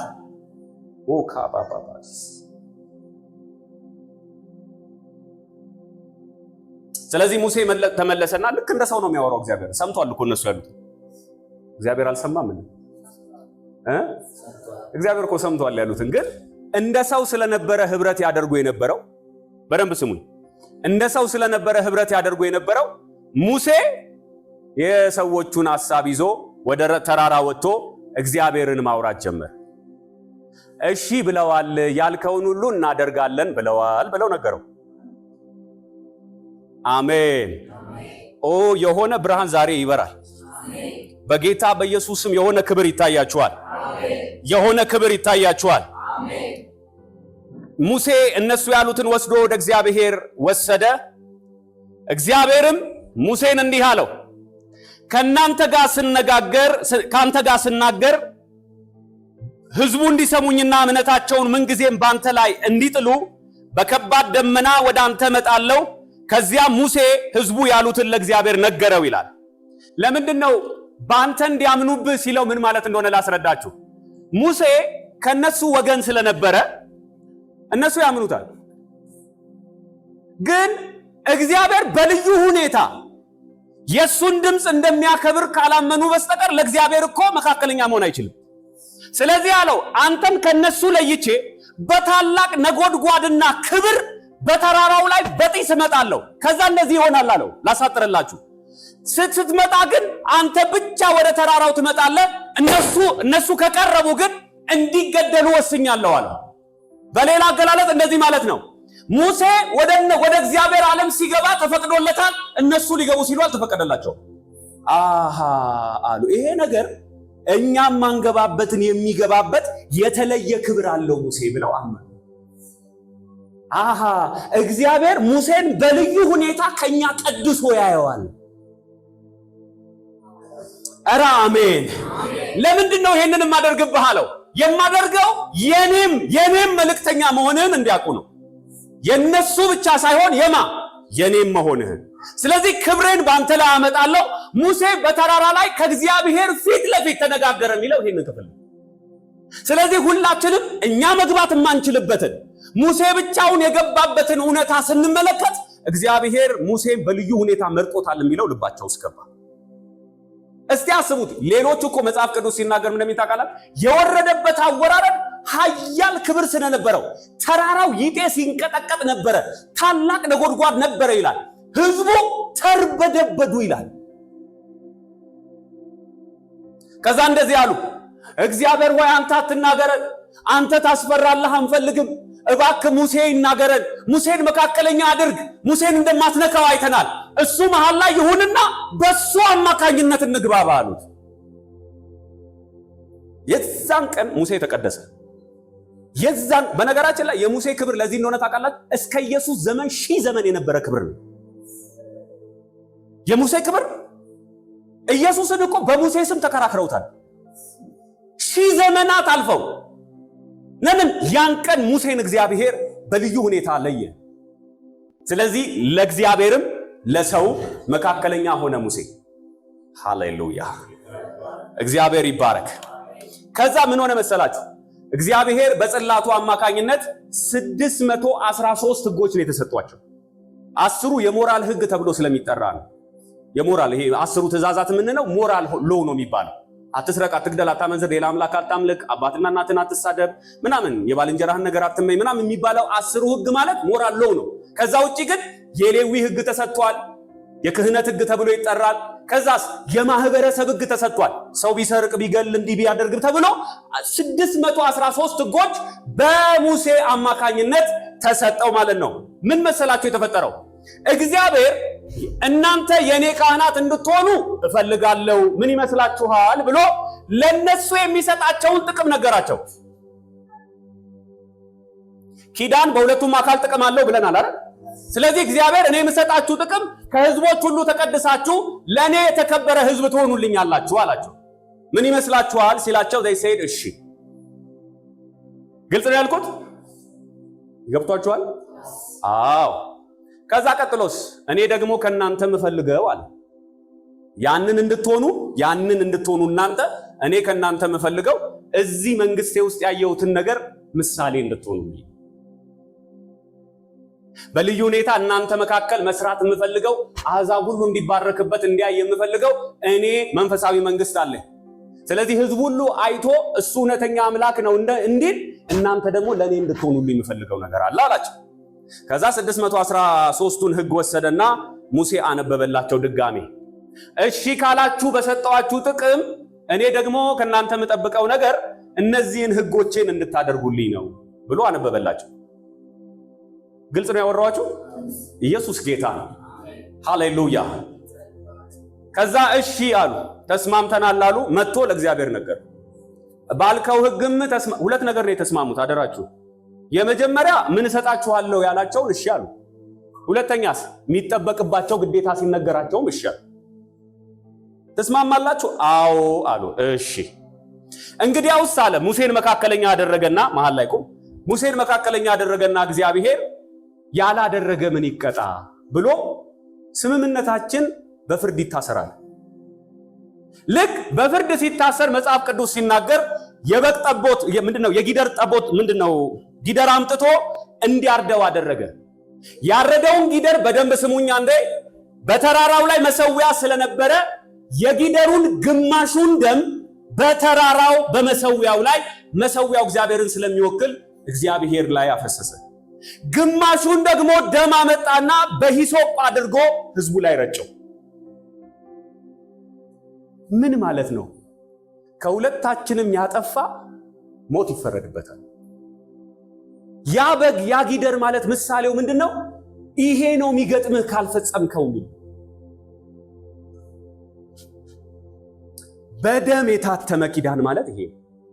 አንድ ኪዳን ደም ፈሰሰበት ስትባሉ ትርጓሜው ያንን ኪዳን የሚያፈርስ አካል ይገባችኋል? ደም የህይወት ምልክት ነው።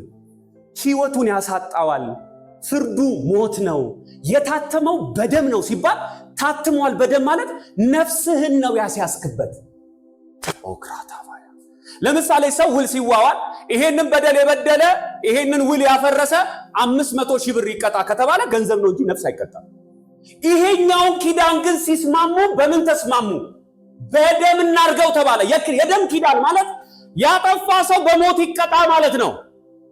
ስለዚህ እግዚአብሔር ምን አለ? ህጌን የማይፈጽም ካለ በደም ይቀጣ ተብሎ ደሙ በግማሽ ግማሹ የሱ መሰዊያ ላይ ግማሹ ህዝቡ ላይ ተረጨ። ችግሩ ምን እንደሆነ ልንገራችሁ። ይሄኛው አካል አይስትም፣ ለዘላለም ታማኝ ነው። ችግሩ ያለው እዚህኛው ህዝብ ጋር።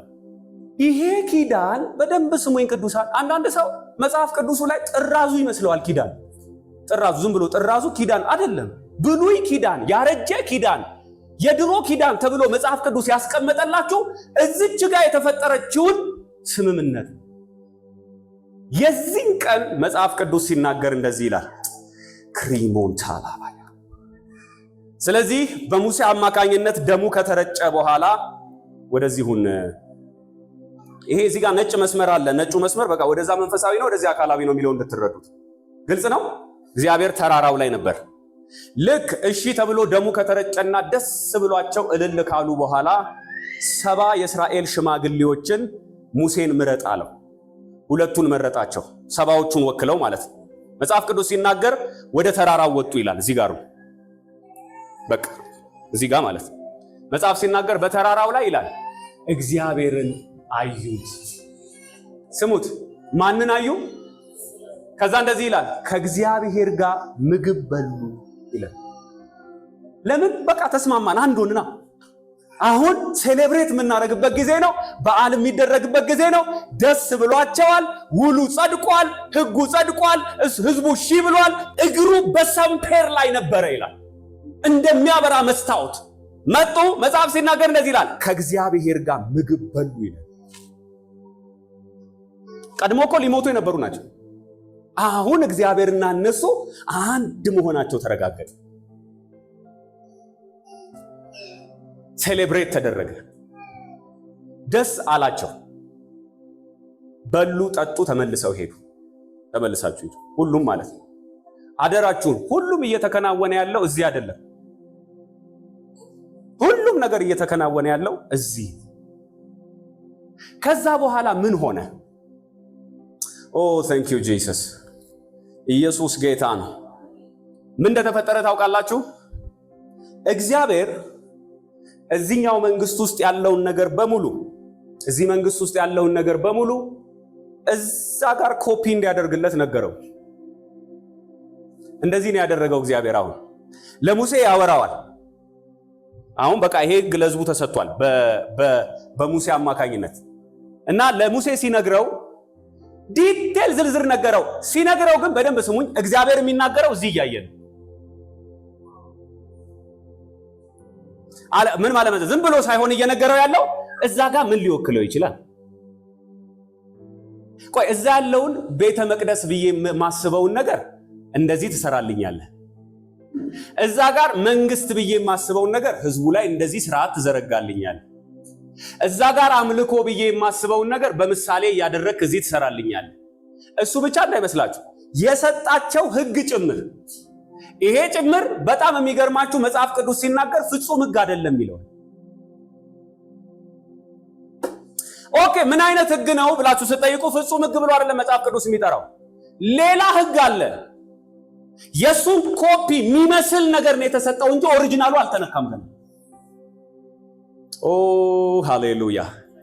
ስለዚህ መንግስቱን፣ ቤተ መቅደሱን፣ ክህነቱን፣ ህዝቡን የሚያስተዳድርበትን መንገድ፣ ህጉንም ጭምር እንዳለ ኮፒ አድርጎ በምሳሌ ለህዝቡ ሰራላቸው። ስለዚህ የእስራኤል ህዝብ የእግዚአብሔር መንግስት ተብሎ ተጠራ። የተቀደሰ ህዝብ ተብሎ ተጠራ። የመንግስት ካህናት ተብሎ ተጠራ። የተቀበለውም ህግ ደግሞ የሙሴ ህግ ተብሎ ተጠራ። አሁን ይሄ ህዝብ ምን እየወከለ ነው ምድር ላይ ያለው ብላችሁ ብትጠይቁ አህዛብ ሲያየው ሰማይን በሱ ውስጥ እንዲያይታስበው ነው። አህዛብ ሲያየው ሰማይን በሱ ውስጥ እንዲያይታስበው ነው። ኢየሱስ ጌታ ነው። ወጉ፣ ባህሉ፣ ስርዓቱ፣ ሁሉ ነገሩ ከዚህ እንደ ምሳሌ የተቀዳ ነው። ሃሌሉያ፣ እግዚአብሔር ይባረክ። ችግሩ ምንድን ነው? አሁን ወደ አዲስ ኪዳን እውነት እየመጣሁላችሁ ነው። አሁን ይሄ ክፍል ማሳያችሁ እግዚአብሔር ቅድም ሰማያዊ ነበር አይደል? አሁን አረንጓዴ ያደረገና መቅደሱንም የእስራኤልንም መንግስት እግዚአብሔር መሰረተ በምድር። ስለዚህ ምድር ላይ የሱን መንግስት የሚመስል የሆነ ህዝብ አለ፣ የሚወክልለት ግን ያልሆነ ኦሪጂናል ያልሆነ ኦሪጂናል አይደለም ግን ልክ ያቺ ትንሿ መኪና እንደመስጠት አይነት እዛ ያለው ክብር እንዲህ ነው፣ እዛ ያለው ሀገር እንደዚህ ነው የሚመስለው፣ እዛ ያለው ህዝብ እንዲህ ነው መልኩ፣ እዛ ያለው ነገር እንደዚህ አይነት ምሳሌ ነው እንዲህ ያለው ብለው እንዲረዱ ማስኪመጣ ዋናው እስኪመጣ ላክራስታንዳ ላባይ ቀን እስኪመጣ ምን እስኪመጣ እነሱ እዚህ እስኪገቡ ድረስ መጽሐፍ ቅዱስ ሲናገር ታስታውሳላችሁ። አልዓዛርና ባለጠጋው ሰው ሁለቱም ሞቱ። አልዓዛር በአብርሃም እቅፍ ገባ ይላል። ባለጠጋውስ ሲኦል ውስጥ ገባ አይደል? ሩቅ ሆኖ በመካከላቸው ትልቅ ገደል ኖሮ ይሄ ባለጠጋው ሰውዬ አንድ ነገር ለመነ። በደንብ ስሙኝ፣ አንድ ነገር ለመነ።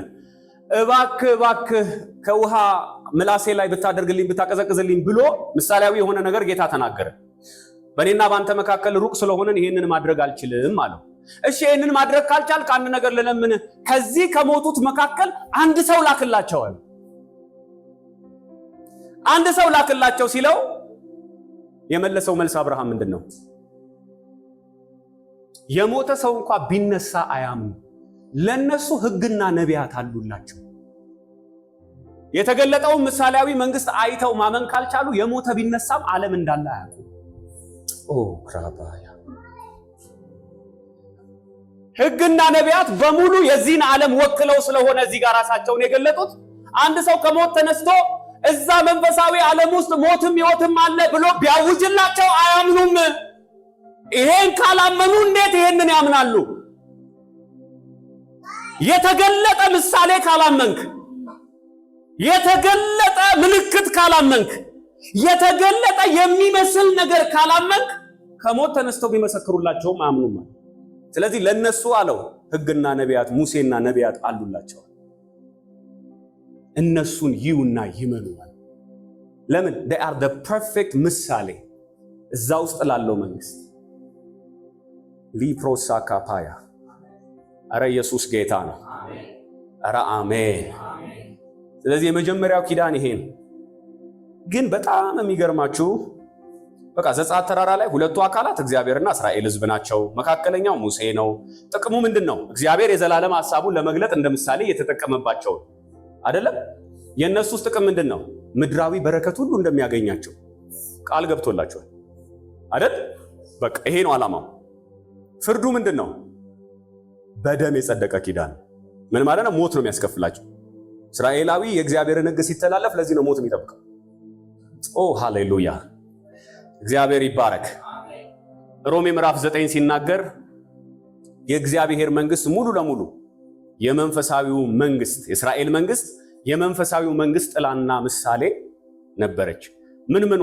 መንግስቷ፣ መቅደሷ፣ ክህነቷ፣ ሕግና ስርዓቷ፣ ልጅ መሆንን፣ መለኮታዊ ክብርን እነዚህ ሰዎች አዩ። ግን ምሳሌን ያዩት። the whole thing is ምሳሌ። ሙሴ እንኳን ትዝ ይላችኋል፣ አንድ ነገር ለመነ እዚች ተራራ ላይ እድሉን ካገኘው አይቀርም። እባክህ እግዚአብሔር ሆይ እንደው እባክህ እንደምንም ክብርህን አሳየኝ፣ እንደው ምን እንደምትመስል አሳየኝ። ፊቴን መቆም የሚችል ሰው ስለሌለ፣ መኖር በህይወት የሚችል ሰው ስለሌለ ፊቴን ማየት አትችልም አለው። ነገር ግን በሰንጣቃ አለት ውስጥ ሆነ ጀርባዬን ማየት ትችላለህ ብሎ ሙሴ በዛ ውስጥ እሱን አየው። ምን ማለት መሰላችሁ? this is not the original me ወረበሉ። በነገራችን ላይ ኢየሱስ ሲመጣ እኮ እንደዛ አይደለም ያለው። አንድ ልጅ በአባቱ ዘንድ ያለውን ያንን ክብሩን አየ። እሱ ኢየሱስ ሲመጣ እኮ በነገራችን ላይ ምን እንደተባለ ታውቃላችሁ? አየን አላየንም እኮ አይደለም ጨዋታው የነበረው። ምንድነው ያልነው? እሱ የባህሪው ምሳሌ የክብሩ ነጸብራቅ። እሱን ያየ አብን አየ፣ እሱን ያየ እግዚአብሔርን አየ፣ እሱን ያየ ክብር አየ፣ እሱን ያየ መለኮትነትን አየ። እሱን ያየ የተባለበት ምክንያት ኢየሱስ እንደዛ ስለሆነ ነው። ሙሴ ግን የለመነው ልመና ምንድነው? እባክህ ክብርህን አሳየኝ፣ ማን እንደምትመስል ሲለው ለዚህ አትመጥንም አለው። የኔን እውነተኛ ማንነት የሚገልጠው እስኪመጣ ድረስ እኔ ማን እንደሆንኩኝ ማንም ሰው ማወቅ አይችልም። ኦኬ፣ ለዚህ ነው ዮሐንስ ወንጌል ላይ ሲናገር እንደዚህ አለ፣ እግዚአብሔርን ያየው አንድስ እንኳ የለም። እንዴ እነ ሙሴ አላዩትም? እንዴ አላዩትም? እግዚአብሔርን ያየው አንድስ እንኳ የለም። እነ ኤልያስ አላዩትም? አላዩትም? እነ ኤልሳ አላዩትም? አላዩትም? ነገር ግን በቅፎ የነበረው አንድያ ልጁ ፓጉና እሱ አለ ተረከዋል፣ ላድሮቫ ገለጠዋል። አንድ ልጅ በአባቱ ዘንድ ያለውን የአንድያ ልጅን ክብር የዛን ጊዜ አየናል። ለዚህ ነው ቃል ሥጋ ሆነ፣ ጸጋና እውነትን ተሞልቶ በእኛ መካከል አደረ። ኦኬ፣ ስለዚህ እነዚህ ሁሉ ነገሮች እዚህ ውስጥ በምሳሌ ተቀመጡ። ሮሜ ምዕራፍ 9 እነሱም የእስራኤል ሕዝብ ናቸው ይልና ልጅ መሆን፣ መለኮታዊ ክብር፣ ኪዳን፣ ሕግን መቀበል፣ የቤተ መቅደስ ስርዓትና ተስፋ የነሱ ናቸውና እዚህ ጋር የነበረው ተስፋ በሙሉ የነሱ ነበር። በቅርበት እንዲያውቁት የተፈለገው እነሱ ነበር። ዓላማው ደግሞ የዓለም ሕዝብ እውነተኛውን አምላክ እንዲረዳ፣ ሌላ ዓላማ የለው። እነሱን ለይቶ የመባረክ ብቻ ሳይሆን የዓለም ሕዝብ እግዚአብሔርን እንዲያውቅ ነው ዓላማው። እስቲ አሜን። ኦ ሃሌሉያ፣ እግዚአብሔር ይባረክ። አሁን እዚህ ኪዳን መካከል ግን ኔክስት አድርግልኝ። እዚህ ኪዳን መካከል ግን ጉለት ተገኘ። ልድገሙ። አሁን ያልኩት ምን ተገኘ አልኩኝ? ቆይ ኪዳኑ ሁለት አካላት አሉት፣ መካከለኛ አለው፣ ውል አለው አይደል? እነዚህን ኤሌመንቶች ይዟል እና በኪዳኑ መሃል ጉለት ተገኘ። ጉለቱ የማን ነው? የሁለቱ አካላት ነው መካከለኛው ነው ጉድለት የተገኘበት? ጥቅሙ ላይ ነው ጉድለቱ ወይስ ውሉ ላይ ነው ጉድለቱ? ከየት መጣ ጉድለቱ? እቺ ምክንያት ናት በነገራችን ላይ እግዚአብሔርን አይ እኔ አሁን በዚህ አልቀጥልም፣ መጀመሪያውን ጊዜያዊ ነበር እቅዴ፣ አሁን እቀይራለሁ ያለው በዚህ ምክንያት። ውሉ ኪዳኑ ምን ተገኘበት? ጉድለት። እቺ ጉድለት የምትለዋን ያዟት። ጎዶሎ ሆኗል ኪዳኑ፣ ጉድለት ተገኘበት። ዕብራውያን ምዕራፍ 8 አሁን ሕጉ ተጽፎላቸዋል፣ ተቀብለዋል። እነዚህ ሰዎች ቅድም ብያቸዋለሁ፣ ኦሪጂናሉ ራሱ ሕግ አልተሰጣቸውም። ዋናው ፍጹም የተባለው ሕግ አልተሰጣቸውም። ተቀንሶ ነው እንዳለ የተሰጣቸው። የሚመስል ነገር ነው ተቀንሶ ነው የተሰጣቸው ከዚህ ሕግ እንኳን። የሚገርመው ጎለው የተገኙት ራሱ ከተቀነሰው ላይ ነው። እነዚህ ሰዎች ጎለው የተገኙት ከሙሉ ላይ አይደለም። ኖ ጎዶሎ ራሱ ሙሉ አይደለም ለነሱ ማለት ነው። ለመፈጸም የከበዳቸው ጎዶሎው ነው። ኢየሱስ ጌታ ነው። እንግዲህ የምንናገረው ዋና ነገር ይህ ነው። በሰማያት በግርማው ዙፋን ቀኝ የተቀመጠ እንዲህ ያለ ሊቀ ካህናት አለን። እርሱም በሰው ሳይሆን በጌታ በተተከለችው እውነተኛ ድንኳን በሆነችው ቤተ መቅደስ አገልጋይ ነው። ስለ ኢየሱስ ነው የሚያወራው። እያንዳንዱ ሊቀ ካህናት የሚሾመው በማንና መስዋዕትን ለማቅረብ ነው። ስለዚህ ይህኛውም ሊቀ ካህን ኢየሱስ ማለት ነው የሚያቀርበው ነገር ያስፈልገዋል። እርሱ በምድር ቢኖር ኖሮ ካህን ባልሆነ ነበር። እሱ የሚኖረው የት ነው? እዚህ ነው። ምክንያቱም በሕግ በታዘዘው ቅድም ባልነው ሕግ በታዘዘው ግልጽ ነው። በሙሴ አማካኝነት በታዘዘው በዚህ በሕግ በታዘዘው መሰረት መባን የሚያቀርቡ ሰዎች አሉ። ኢየሱስ ጌታ ነው። በምድር ላለው ስርዓት እነሱን ለምሳሌ እንደ ካህናት ብንወስድ በምድር ባለው ስርዓት እነዚህ ሰዎች መባን ለማቅረብ ተሹመዋል። ስለዚህ እሱ በዚህ ላለው ስርዓት መባና መስዋዕትን ለማቅረብ ሊቀ ካህናት መሆን አይጠበቅበትም ስላሉ እነሱ ያገለገሉት እነሱ ያገለገሉት በሰማይ ላለችው መቅደስ ምሳሌና ጥላ በሆነችው ውስጥ ነው እንጂ ኦሪጂናል ነገር አይደለም ሲያገለግሉ የነበረው። ሃሌሉያ። ሙሴ ድንኳኒቱን ለመስራት በተነሳ ጊዜ በተራራው ላይ በተገለጠለት ምሳሌ መሰረት ምሳሌን የገለጠለት ኦክራንዶቫ ምሳሌ መሰረት ሁሉን ነገር እንድታደርግ ተጠንቀቅ የሚል ትእዛዝ የተሰጠው በዚህ ምክንያት ነው። ምሳሌ ነው የሚመስል ነገር ነው። ለምሳሌ ድንኳኑ እግዚአብሔር ይኖርበት የነበረበት መኖሪያ መገናኛ ድንኳኑ መቅደሱ ታቦቱ መንፈሳዊ ትርጓሜ እንጂ አካላዊ ትርጓሜ አይደለም ያለው። ኢየሱስ ጌታ ነው። ስለዚህ ምክንያት ነበር። ነገር ግን ኢየሱስ መካከለኛ የሆነበት ኪዳን ኮባባሳ ቀጥሎ ስለዚህ ኪዳን ነው ማወራችሁ። ኢየሱስ መካከለኛ የሆነበት ኪዳን ከቀድሞው እንደሚበልጥ ሁሉ የተቀበለውም አገልግሎት ከነሱ አገልግሎት ይበልጣል። ይህም የተመሰረተው በተሻለ የተስፋ ቃል ላይ ነው። ኧረ አሜን። ኔክስት የመጀመሪያው ኪዳን ብሉይ ኪዳን የመጀመሪያው ኪዳን ምንም ጉድለት ባይገኝበት ኖሮ ለሁለተኛው ስፍራ ባልተፈለገም ነበር። ከማን የመጀመሪያው ኪዳን ምን ተገኝቶበታል? ጉድለት ተገኝቶበታል። ነገር ግን እግዚአብሔር ማን ላይ ነው ጉድለት ያገኘው? በሕዝቡ ላይ ጉድለት በማግኘቱ። ሃሌሉያ። ስሙኝ ቅዱሳን፣ አሁን ይሄ ኪዳን እግዚአብሔር አለ፣ ሕዝቡ አለ፣ መካከለኛው አለ፣ ሕጉ አለ። አራቱ ነገሮች አሉ። ማን ነው ጥፋቱን ያጠፋው? እግዚአብሔር ሳተ? ኧረ አይደለም ተባለ።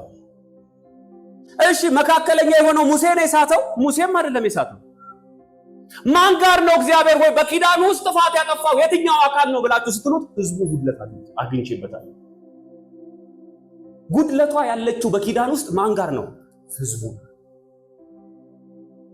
ስለዚህ ነገር ግን እግዚአብሔር በሕዝቡ ላይ ጉድለት በማግኘቱ እንዲህ ይላቸዋል፣ እናንተ ጋር ችግር አለ።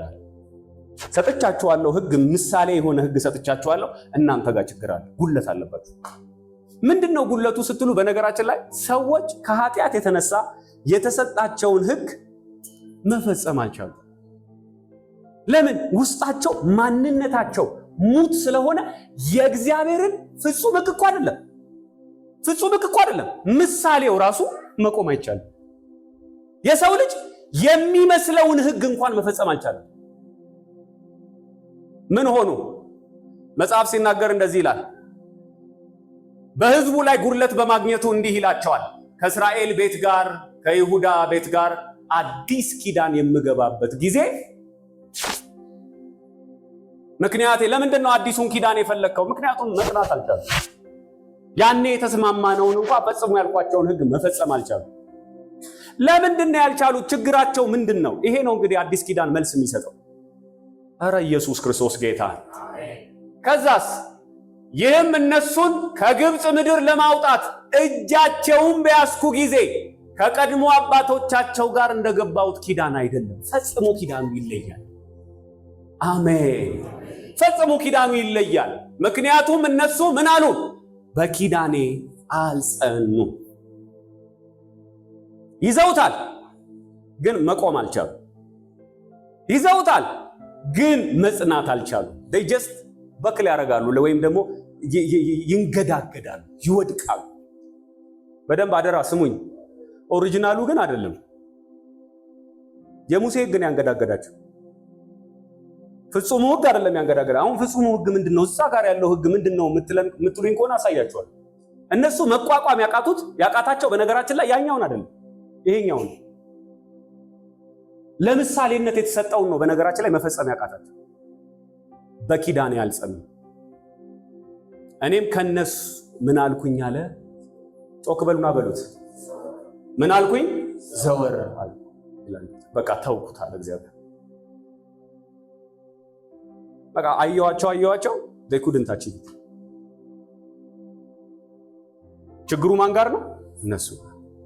እኔ ቃሌን ጠብቄያለሁ። እኔ የተናገርኩትን ተስፋ ልፈጽም እንትን ብያለሁ። እነሱስ አልቻሉም። ኢየሱስ ጌታ ነው። እነሱ ምን አላሉ? አልቻሉም። መፈጸም አልቻሉም። በኪዳኑ መጽናት አልቻሉም። ስለዚህ ችግሩ ያለው የት ጋር ነው? ማን ጋር ነው? ኪዳኑ ጋር ነው? ማን ጋር ነው? ሕዝቡ ጋር። ዞር አልኩ ይላል ጌታ። ሃሌሉያ።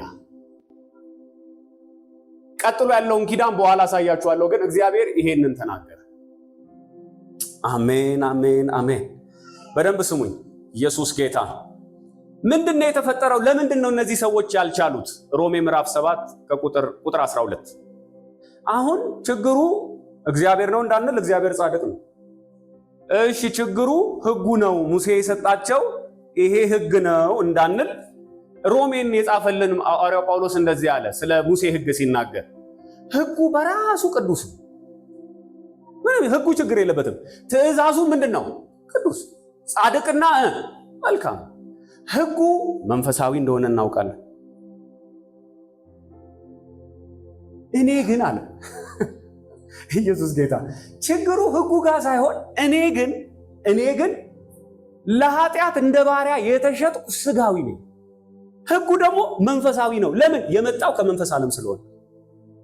እኔስ ሞቻለሁ፣ ሙት ነኝ ለመንፈሳዊ ነገር። ስለዚህ ምንድነኝ? እኔ ለኃጢአት እንደ ባሪያ የተሸጥኩ ስጋዊ ነኝ።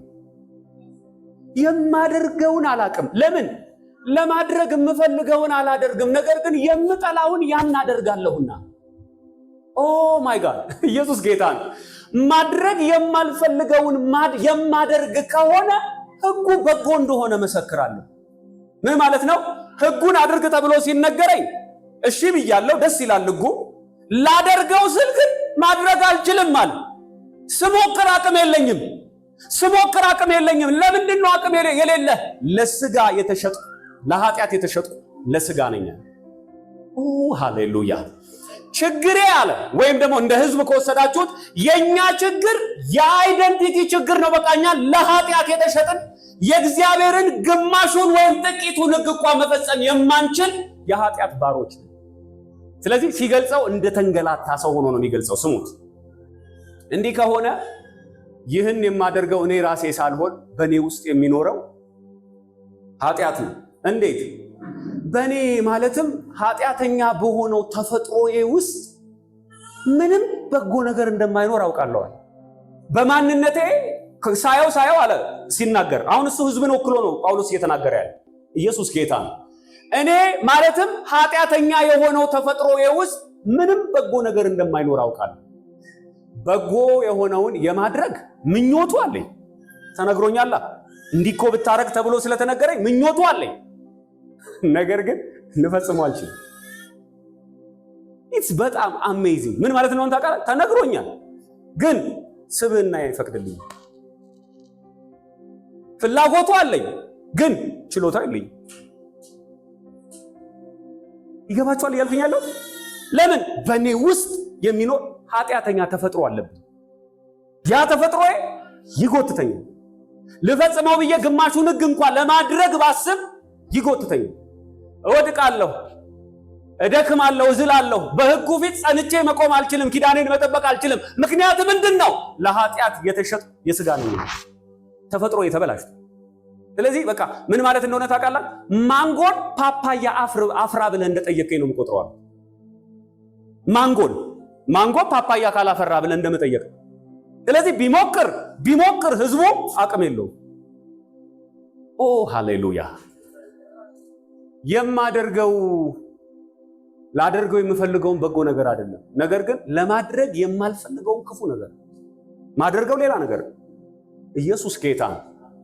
ላደርገው የማልፈልገውን ነገር የማደርግ ከሆነ ያንን ማደርገው እኔ ራሴ ሳልሆን የሚያደርገው በእኔ ውስጥ የሚኖረው ምኑ ነው? ሃሌሉያ! ሲገልጸው ምን አለ መሰላችሁ? እያለኩ ያለው ህጉን ሳየው ተስማምቶኛል፣ በአእምሮዬ ተስማምቻለሁ። ላደርገው ስል አቅም የለኝም፣ በማንነቴ ሙት ነኝ። ይገባችኋል እያልኩኝ ያለሁት? አልችልም፣ አቅም የለኝም። አይ ዲስከቨር በቃ አሁን የሆነ ነገር ውስጤ እንዳለ ገባኛል። ታምም ያለው ማለት ነው። በቃ ውስጤ የኃጢአት ማንነት አለ። አሁን ይሄን ጉዳይ እያደረግኩ ያለሁት እኔ ሳልሆን በእኔ ውስጥ ያለው ምን ነው? ኃጢአት። ስለዚህ ይህ ህግ እየሰራ እንደሆነ ተረድቻለሁ። ይኸውም በጎ ነገር ለመስራት ስፈልግ ክፋት ከኔ ጋር አለ። በውስጤ በእግዚአብሔር ህግ ሐሴት አደርጋለሁ። በዚህ ህግ ደስ ይለኛል፣ ሐሴት አደርጋለሁ። ነገር ግን በብልቶቼ ውስጥ ለሚሰራው የኃጢአት ህግ እኔን እስረኛ በማድረግ ከአእምሮዬ ህግ ጋር የሚዋጋ ሌላ ህግ በብልቶቼ ውስጥ ሲሰራ አያል። አእምሮዬ እግዚአብሔርን ህግ ደስ ይለዋል፣ ስጋዬ ግን አለ ያንን ማድረግ የማይችልበትን ተፈጥሮ እንደተሸከመ ገብቶኛል። ስለዚህ ሁለት ነገር ውስጡ እየተጨቃጨቀ ነው። መጨረሻ ላይ ያለው ቀላል ቃል እኔ ምን አይነት ጎስቋላ ሰው ነው? ይሄ ጉስቁልና ነው። የምትፈልገው ሌላ፣ የምትሆነው ሌላ።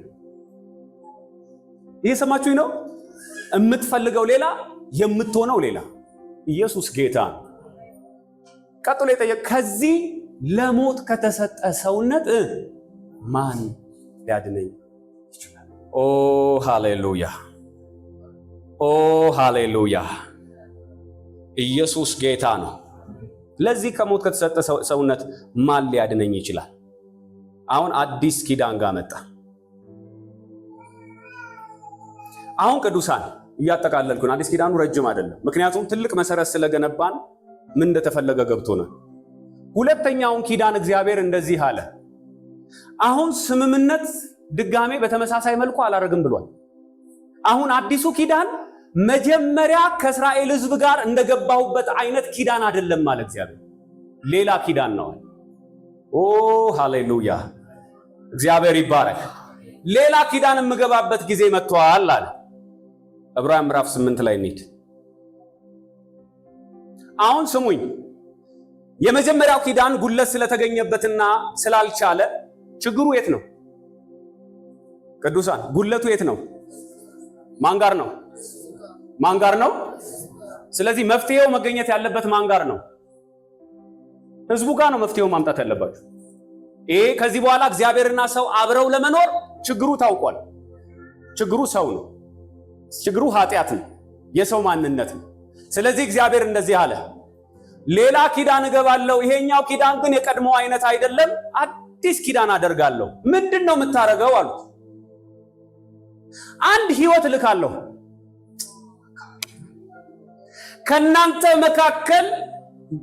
ከናንተ መካከል ኢየሱስ ጌታ። እየሰማችሁኝ ነው? ከናንተ መካከል እናንተ ሁላችሁ ለኃጢአታችሁ ወይም ደግሞ ለኃጢአት የተገዛችሁ ናችሁ። በቃ ከናንተ መካከል የሚመስል እናንተን ያልሆነ የኃጢአት ማንነት የሌለበት ኦክራዶቫ ኢየሱስ ክርስቶስ ጌታ ነው። አሁን ጌታ ኢየሱስም ይወክል አንድ ሰው ይምጣል ላሳያችሁ። አርቶች እንግዲህ ዛሬ አብራችሁን ነው እያገለገላችሁ ያላችሁ። እግዚአብሔር እንደዚህ አለ፣ እናንተ በተፈጥሯችሁ ሞታችኋል፣ በዘራችሁና በማንነታችሁ ሙታን ናችሁ፣ መንፈሳችሁ ሞቷል። ስለዚህ እናንተ ማንነታችሁ ካልተለወጠ በስተቀር ከኔ ጋር አብራችሁ መኖር አትችሉ፣ ኪዳንን መጠበቅ አትችሉ። ስለዚህ አዲስ ስትራቴጂ፣ አዲስ እቅድ አቅጃለሁ አለ እግዚአብሔር። ምንድን ነው ያቀድከው? this is powerful። ኢየሱስ ጌታ ነው።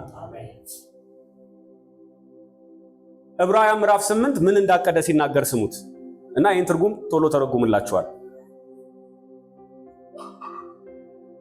ከነሱ ጋር አዲስ ኪዳን መገባበት ጊዜ አለና ከቀድሞ አባቶቻቸው ጋር እንደገባሁት ኪዳን አይደለም፣ ምክንያቱም እነሱ በኪዳን ያልጸኑም፣ እኔም ከነሱ ዞር አልኩ ይላል ጌታ።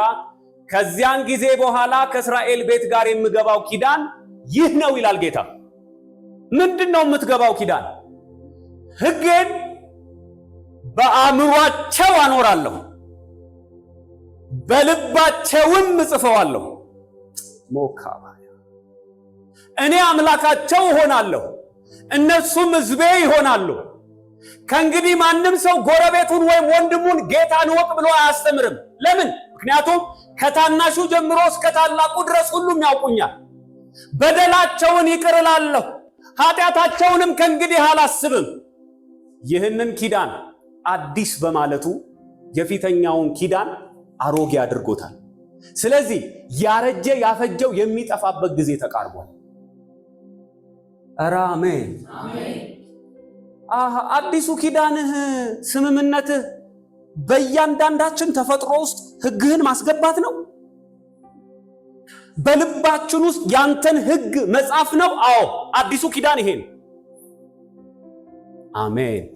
በሌላ አገላለጽ ምን ማለት መሰለ? ተፈጥሯችሁን መለወጥ፣ ኃጢአተኛ ማንነታችሁን መለወጥ።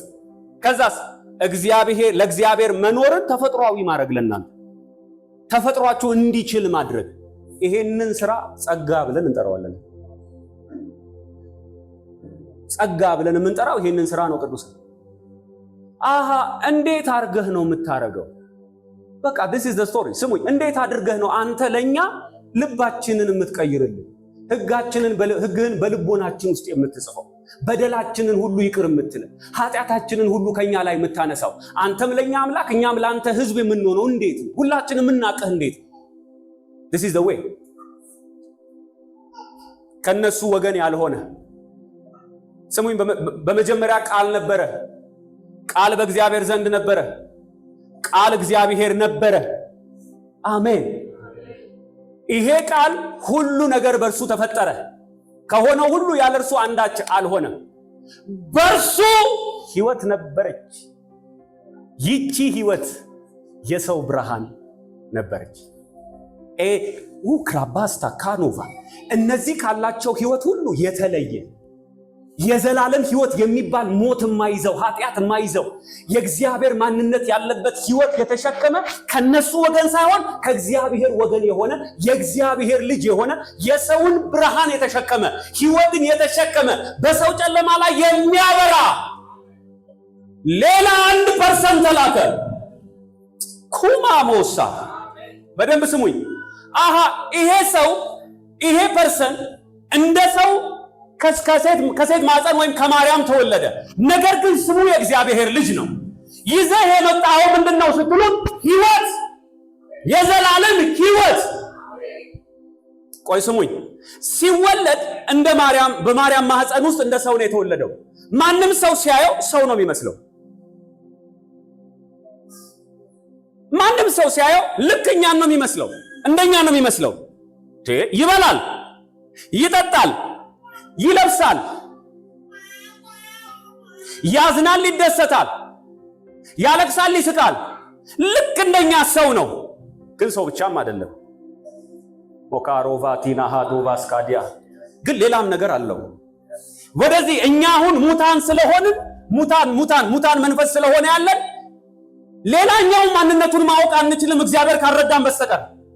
እኛ የምናውቀው ከማርያም የተወለደውን ከዮሴፍ ተገኘ የተባለውን በናዝሬት ያደገውን አንድ የሆነ የ30 ዓመት ወጣት። እሱ ግን የመጣሁት ከዚህኛው ዓለም ነው እያለ ያወራል። ይዤ የመጣሁት ደግሞ ለሰው ልጆች ሁሉ ተፈጥሯቸውን የሚቀይር የዘላለም ሕይወት የሚባል ነገር ይዤ መጥቻለሁ ይላል። ሩፓስቶክራ። ከዛ አንድ ነገር አደረግን እኛ። እንደዚህ ብላችሁ ሳሉት። እኔ የምረዳው እንደዛ ስለሆነ እንደኛ ትበላለህ፣ እንደኛ ትጠጣለህ፣ እንደኛ ትለብሳለህ፣ እንደኛ ትስቃለህ፣ እንደኛ ትሆናለህ።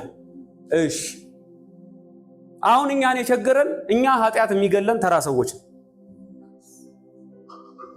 እኛ ሞት የሚይዘን ሞትን ድል ማድረግ የማንችል የህይወትን ጉልበት የማናቅ ተራ ደካሞች ሰዎች። እሱን ግን ሞት እንደማይዘው እግዚአብሔር ለማሳየት እኛ እንድናምን ስለፈለገ በዛን ዘመን የነበሩትን ነገስታትና ፈሪሳውያንን አስነስቶ የእግዚአብሔር ልጅ የሆነውን ኢየሱስን ሰዎች በውርደት በሚሞቱበት የመስቀል ሞት እንዲሞት አደረገው። ይሄን አሟሟት እኛ ምን ሞታለን? ሞካሮ ቫስታ። ኢየሱስ ጌታ ነው። የምንሞትበት ምክንያት ደግሞ ኃጢአት ነው ምክንያቱ አይደለ? ኃጢአት ሞትን ስለምትወልድ ኢየሱስ ጌታ ነው። ስለዚህ ሞትን ሞተ፣ እኛም እንሞታለን። ወስደን ቀበር ነው እኛም ስለምንቀበል ይታያችኋል። ተኛ እዚህ ጋር ቀበር ነው እኛም ስለምንቀበር በማተም በእንትን ዘግተን በድንጋይ ዘግተን አትመንበት ሁላችንም የተጠናቀቀውን ፍጻሜ ለሱም ተጠናቀቀ። and what happened? እኛ መሆን የማንችለው ግን አንድ ድንገተኛ ክስተት ተከሰተ። የተከሰተው ክስተት ምን አረጋገጠ መሰላችሁ? ሰው ብቻ አይደለም ይሄ ነገር። ዛሬ የምናከብረው በዓል ማለት እኮ ይሄንን ትንሣኤ ነው አይደል? የእግዚአብሔር ልጅ። በነገራችን ላይ ብዙ ጊዜ መቃብር ፈንቅሎ ተነሳ ምናምን ኦፍ ኮርስ ሞት እንደላ አድርጎ እንደተነሳ እናውቃለን። መቃብሩ ግን መላእክቶች አንከባለው የከፈቱት ለሴቶቹ እንጂ ለኢየሱስ አይደለም።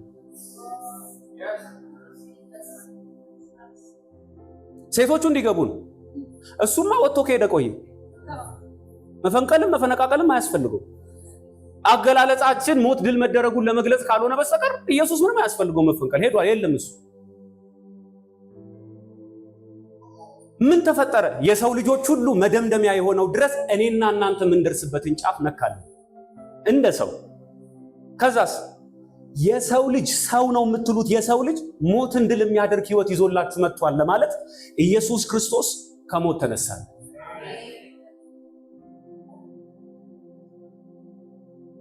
ሃሌሉያ! አረ እግዚአብሔር ይባረክ። ታዲያ ምንድነው ያመናችሁት ተብሎ ለሚጠይቀን ሰው እያዩት መጽሐፍ ሲናገር እንደዚህ ይላል፣ እያዩት ከተነሳ በኋላ መንፈሳዊ ስጋ ለብሶ መጣ። ለብሶት የመጣውን ስጋ አንዳንዶቹን አሳና የተጠበሰ አሳና ማር ወለላ እየበላ የእውነት ያው መሆኑን እያስነካ አሳያቸው። ደነገጡ።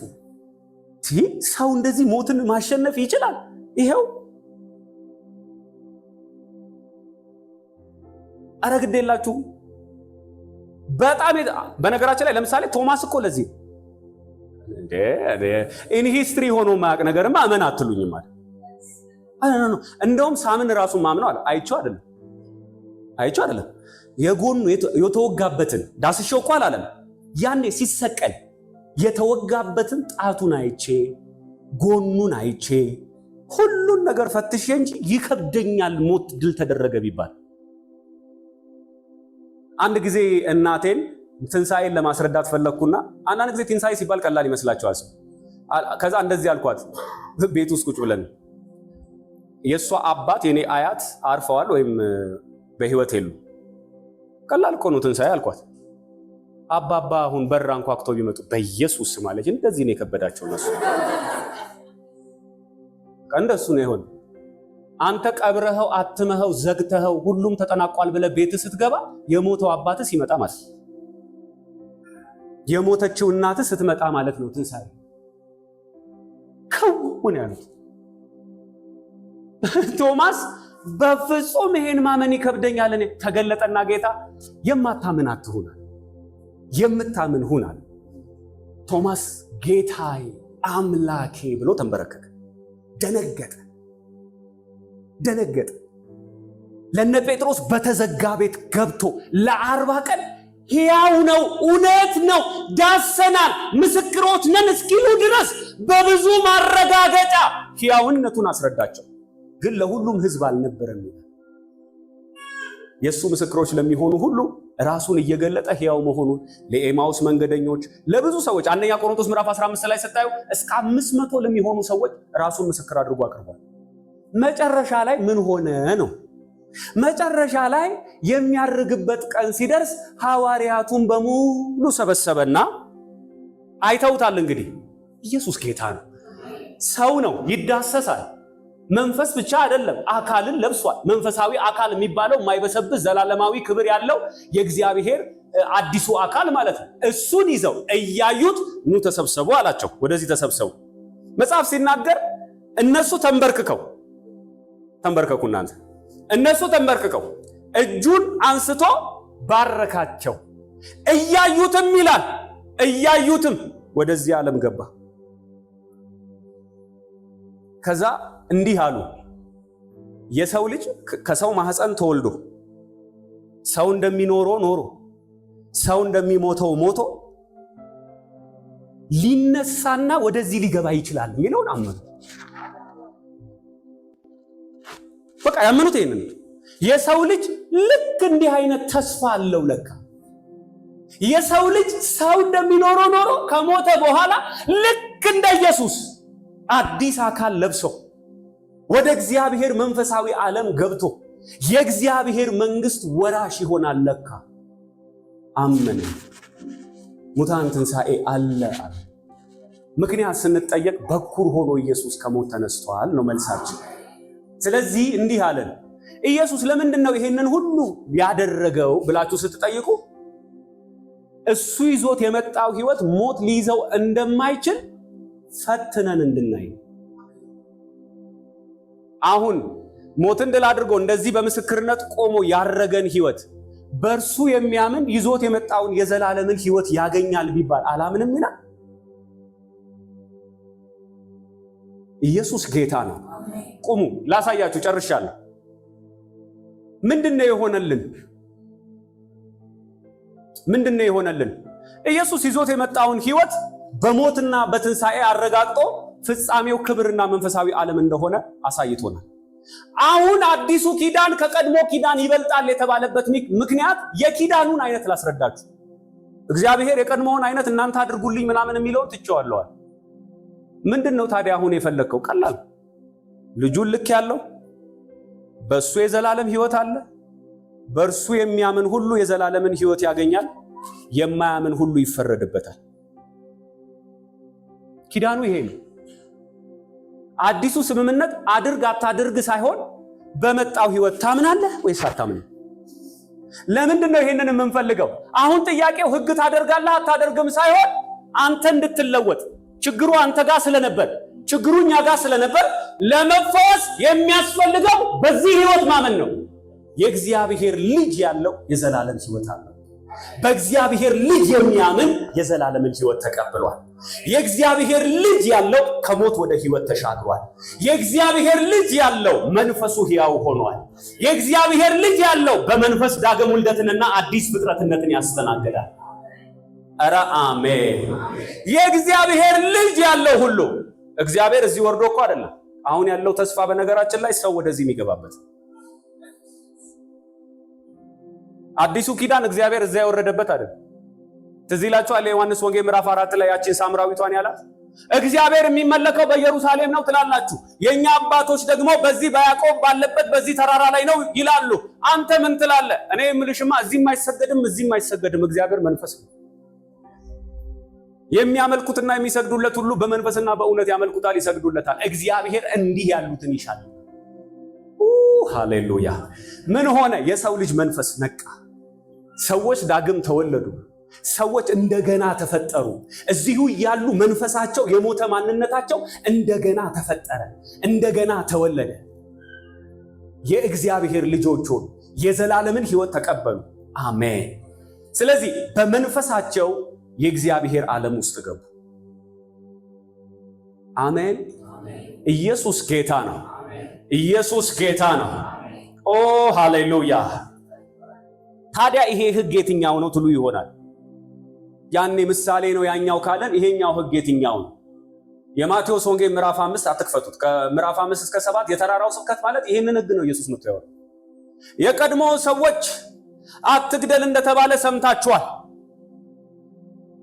ኢየሱስ ጌታ። የቀድሞ ሰዎች አትግደል እንደተባለ ሰምታችኋል። እኔ ግን እላችኋለሁ ማንም ወንድሙን የሚቆጣ እንኳን ቢኖር ሞት ፍርድ ይገባዋል። የቀድሞውን ሰዎች አትፍቱ የፈታ ቢኖር ግን የዕዳ ስፈቷን ይስጣት ተብሏል። እናንተ ግን ያየ እንኳን የተመኘ አመነዘረ። ኢየሱስ ጌታ ነው ተብሎ ይላችሁ። እኔ ብያለሁ እያለ ያለው ጌታ ሲመጣ ይዞት የመጣው ፍጹሙን ሕግ ነው። ለምንድን ነው የቀድሞውን እንኳን ማድረግ ያልቻለን ሰዎች ነገሩን በጣም ያከበደው ሲባል የሚሰጠን ሕይወት ይሄንንም መሸከም የሚችል ነው አይደለም የድሮ። ኧረ አሜን። አሁን የሚሰጠን ሕይወት ኖት የድሮውን፣ አዲሱን ክብር መሸከም ይችላል። ፍጹሙን ሕግ መሸከም ይችላል። የንጉሱን ሕግ መሸከም ይችላል። ስለዚህ ጌታ ሲናገር ልሽር አልመጣሁም ማለት ልፈጽመው ነው፣ ሙሉ ላረገው ነው። ኦሪጂናል ኮፒውን ይዤ መጥቻለሁ እንደማለት ነው። አሁን የሰው ልጅ ልክ እንደዚህ የዘላለምን ሕይወት ሲያገኝ በመንፈስ አዲስ ፍጥረት ሆነ። ኧረ አሜን። ምን ሆነ? አዲስ ፍጥረት ሆነ። ኦ ሃሌሉያ ሃሌሉያ። ዕብራውያን ምዕራፍ 12 ቁጥር 18 ስለዚህ ሲናገር እንደዚህ አለ፣ ሊዳሰስ ወደሚችልና በእሳት ወደሚቃጠለው ተራራ ወደ ጨለማው ወደ ጭጋጉና ወደ አውሎ ንፋሱ አልደረሳችሁም። ይሄ መቼ ነው? ሲና ተራራ ላይ። ወደ መለከት ድምፅ ወይም ቃልን ወደሚያሰማ ድምፅ አልመጣቸውም። የሰሙትም ሌላ ቃል ተጨምሮ እንዳይናገራቸው ለመኑ። ምክንያቱም እንስሳ እንኳን ተራራውን ቢነካ በድንጋይ ተወግሮ ይሙት የሚለው ትእዛዝ መሸከም አልቻሉም። በዚያ ይታይ የነበረው ሁኔታ እጅግ አስፈሪ ነበር። ቅድም ስለ ብሉይ ኪዳን ነው የሚያወራው። አስፈሪ ነበርና ሙሴ በፍርሃት ተንቀጠቀጥኩ አለ። እናንተ ግን እስቲ አሜን። እናንተ ግን ወዴት ነው የመጣችሁት? ወደ ጽዮን ተራራ፣ ወደ ሰማያዊት ኢየሩሳሌም፣ ወደ ሕያው እግዚአብሔር ከተማ መጥታችኋል። በደስታ ወደ ተሰበሰቡ ወደ አላፋት መላእክት። ኧረ አሜን። እስከዛ ስማቸው በሰማይ ወደ ተጻፈው ወደ በኩራት ማህበር ቀርባችኋል። የሁሉ ዳኛ ወደ ሆነው ወደ እግዚአብሔር፣ ፍጹምነትን ወዳገኙት ወደ ጻድቃን መንፈሶች፣ የአዲስ ኪዳን መካከለኛ ወደ ሆነው ወደ ኢየሱስ፣ እንዲሁም ከአቤል ደም የተሻለ ቃል ወደሚናገረው ወደ ተረጨው ደም ደርሳችኋል። ኦ አሜን። ይኸውላችሁ የኢየሱስ ደም ከፈሰሰ በኋላ የኢየሱስ ደም ማለት የኢየሱስ ሕይወት ነው። ቅድም ብያችኋለሁ። ይሄ ሕይወት የሁለቱም ሚዲየተር ነው የሚሆነው። እኛን ሁለት ነገር አድርጎልናል የኢየሱስ ደም። አንደኛው እኛን ከኃጢአታችን የቀድሞ ኃጢአታችን ምን ብሎናል? አጥቦታል። ከዛስ ሕይወቱ ወይም ደሙ ምን ሆኖናል? ሕይወት ሆኖናል። ኧረ አሜን። እኛ ውስጥ የክርስቶስ ኢየሱስ ደም አለ፣ ሕይወት አለ እንደማለት ነው። የሚናገረውን እርሱ እምቢ እንዳትሉ ተጠንቀቁ። እነዚያ ማለት ብሉይ ኪዳን ላይ የነበሩትን ነው። እነዚያ ከምድር ሆኖ ሲያስጠነቅቃቸው የነበረውን እምቢ ባሉ ጊዜ ካላመለጡ፣ እኛ ከሰማይ የመጣው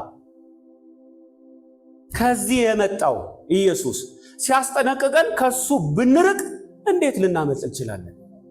በዚያን ጊዜ ድምፁ ያናወጠው ምድርን ነበር፣ ተራራውን ነበር ያናወጠው።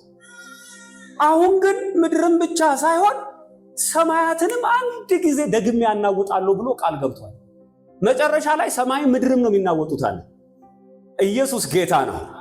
አንድ ጊዜ ደግሜ የሚለው ቃል የሚያመለክተው የማይናወጡ ጸንተው ይኖሩ ዘንድ የሚናወጡት ይኸውም የተፈጠሩት የሚወገዱ መሆናቸውን ነው። ስለዚህ ከቶ የማይናወጥ መንግስት ስለምንቀበል እግዚአብሔርን እናመስግን። ደግሞም ደስ በሚያሰኘው መንገድ በአክብሮትና በፍርሃት እናምልከው። ኦ ሃሌሉያ። ከዛስ አምላካችን የሚያጠፋ እሳት ነውና። ወደ ኋላ መልሰው እያላቸው ያለው ምንድነው? ደግሜ ስመጣ ሁሉን ነገር ሳናውጥ አለ ይሄ የሚጠፋው ዓለም ይጠፋና የማይጠፋው ዘላለማዊ መንግስት ጸንቶ ይኖራል። የሰው ልጆች ፍጻሜያቸው የት ይሆናል አለ? ከዚህ ወደዚህኛው። እዚህ ውስጥ ግቡ፣ ተመልከቱ፣ ላሳያችሁ። ስለዚህ የመጨረሻው የእግዚአብሔር ሐሳብ ሰዎች በእግዚአብሔር ዓለም ከእርሱ ጋር ህብረት አድርገው እንዲኖሩ ነው። አዲሱ ኪዳን አድርግ አታድርግ የሚል ህግ የለውም። ለምን? አዲሱ ኪዳን ራሱ ዓላማው በልጁ የመጣውን ህይወት መቀበል። አዲሱ ኪዳን እንደ አዲስ መፈጠር ነው። እቅዱ ራሱ መታጠብን፣ መንጻትን፣ መቀደስን፣ በጸጋው ጉልበት በመንፈሱ ኃይል አዲስ ፍጥረት ሆኖ የእግዚአብሔር ልጅ መሆን። ኧረ ኢየሱስ ጌታ ነው። ክብር ለኢየሱስ ይሁን። ይሄንን አዲስ ኪዳን መካከለኛ ሆኖ የሰራልን የእግዚአብሔር ልጅ የሆነው ኢየሱስ። አሁን አስባችሁታል? በኢየሱስ አማካኝነት ህዝቡ ሁሉ የሱን ህይወትና መልክ ለብሷል። መጨረሻችን የት ነው ስንባል ስጋችንን እንኳን በተስፋ የሱን ስጋ እንዲመስል እየጠበቅን ነው አሁን ያለን። የመጨረሻ ላይ የሱን ለዘላለም የሚኖረውን የማይበሰብሰውን ዘላለማዊ አካል ለብሰን ልክ እንደሱ በሱ መንግስት በመንፈስ ዓለም አብረን እንኖራለን። ይሄ አዲስ ኪዳን ይባላል። ይሄን ላደረገልን ጌታ ክብር ይሁን። ቴንክ ዩ ሶ ማች። እግዚአብሔር ይባርካችሁ።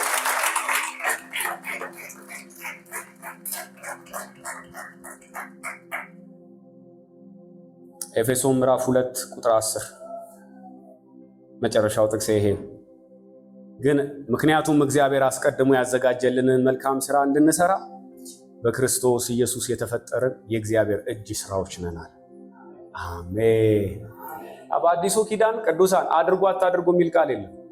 በአዲሱ ኪዳን ትልቁ ለሰው ልጅ የተሰጠው ታላቅ ስጦታ ድጋሜ ተፈጠር የሚል። አትሆንም፣ አትጠቅምም፣ ኃጢአተኛ ነህ፣ ማንነትህ የእግዚአብሔርን አይደለም ሙሉን ግማሹን መሸከም አይችልም። ኃጢአተኝነትህን አምነህ የዘላለም ሕይወት ይዞ የመጣውን የእግዚአብሔርን ልጅ ተቀብለህ የዘላለምን ሕይወት ተካፋይ ሁን፣ አንተም ድጋሜ ትፈጠራለህ። ኦ አሜን። የእግዚአብሔር ልጅ ትሆናለህ የሚል ነው አዲሱ ኪዳን ውሉ ራሱ ደስ አይልም? ስምምነቱ ራሱ ውሉ ደስ አይልም? ውሉ ይሄ ተቀይሯል። ለዚህ እኮ ነው ሰው አሁን በሥራ ይጸደቃል ሲል ሰው እያለ ያለው ምንድን ነው? ሰው ሰርቶ አዲስ ፍጥረት ይሆናል እኮ እያለን ነው። ሰው ሰርቶ አዲስ ፍጥረት ይሆናል ወይ? ተፈጥሮ ይቀየራል በሥራ ሰርተን ማንነታችን ተፈጥሯችን ይቀየራል። ተፈጥሮ የሚቀየረው እንዴት ነው? ሞተን በአዲስ ማንነት ከተነሳን። ተፈጥሮ ማንነቱ የሚቀየረው እንዴት ነው? ድጋሜ በመወለድ አዲስ ፍጥረት በመሆን የዘላለምን ሕይወት በመካፈል ሌላ ዘር በመካፈል። በዚህ መንገድ ብቻ ነው ሰው አዲስ ፍጥረት መሆን የሚችለው። እግዚአብሔርን አመስግኑት። እንቆማለን ሁላችንም። ሃሌሉያ።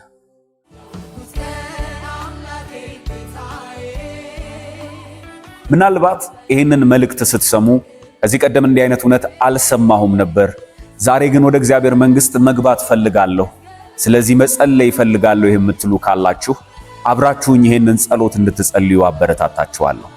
እግዚአብሔር አባቴ ሆይ ስለምትወደኝ አመሰግንሃለሁ።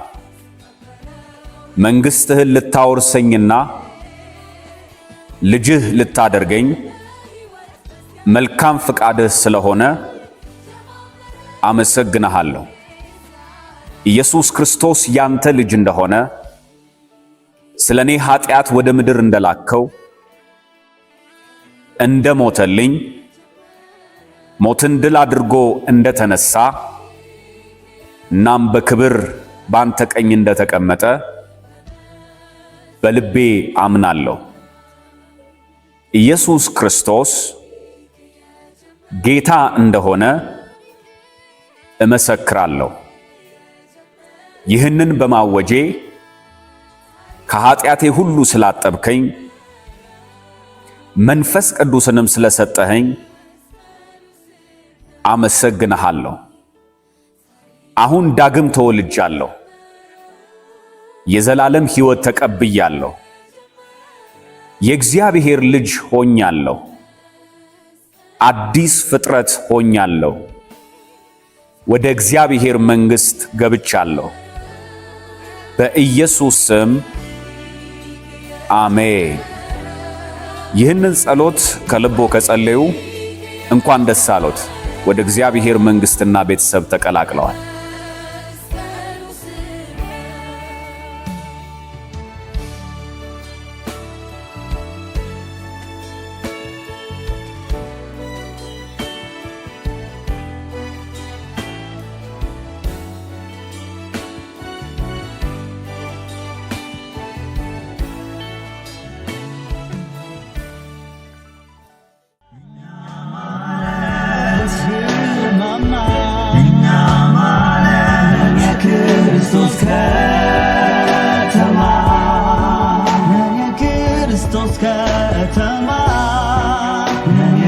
Christos Katama,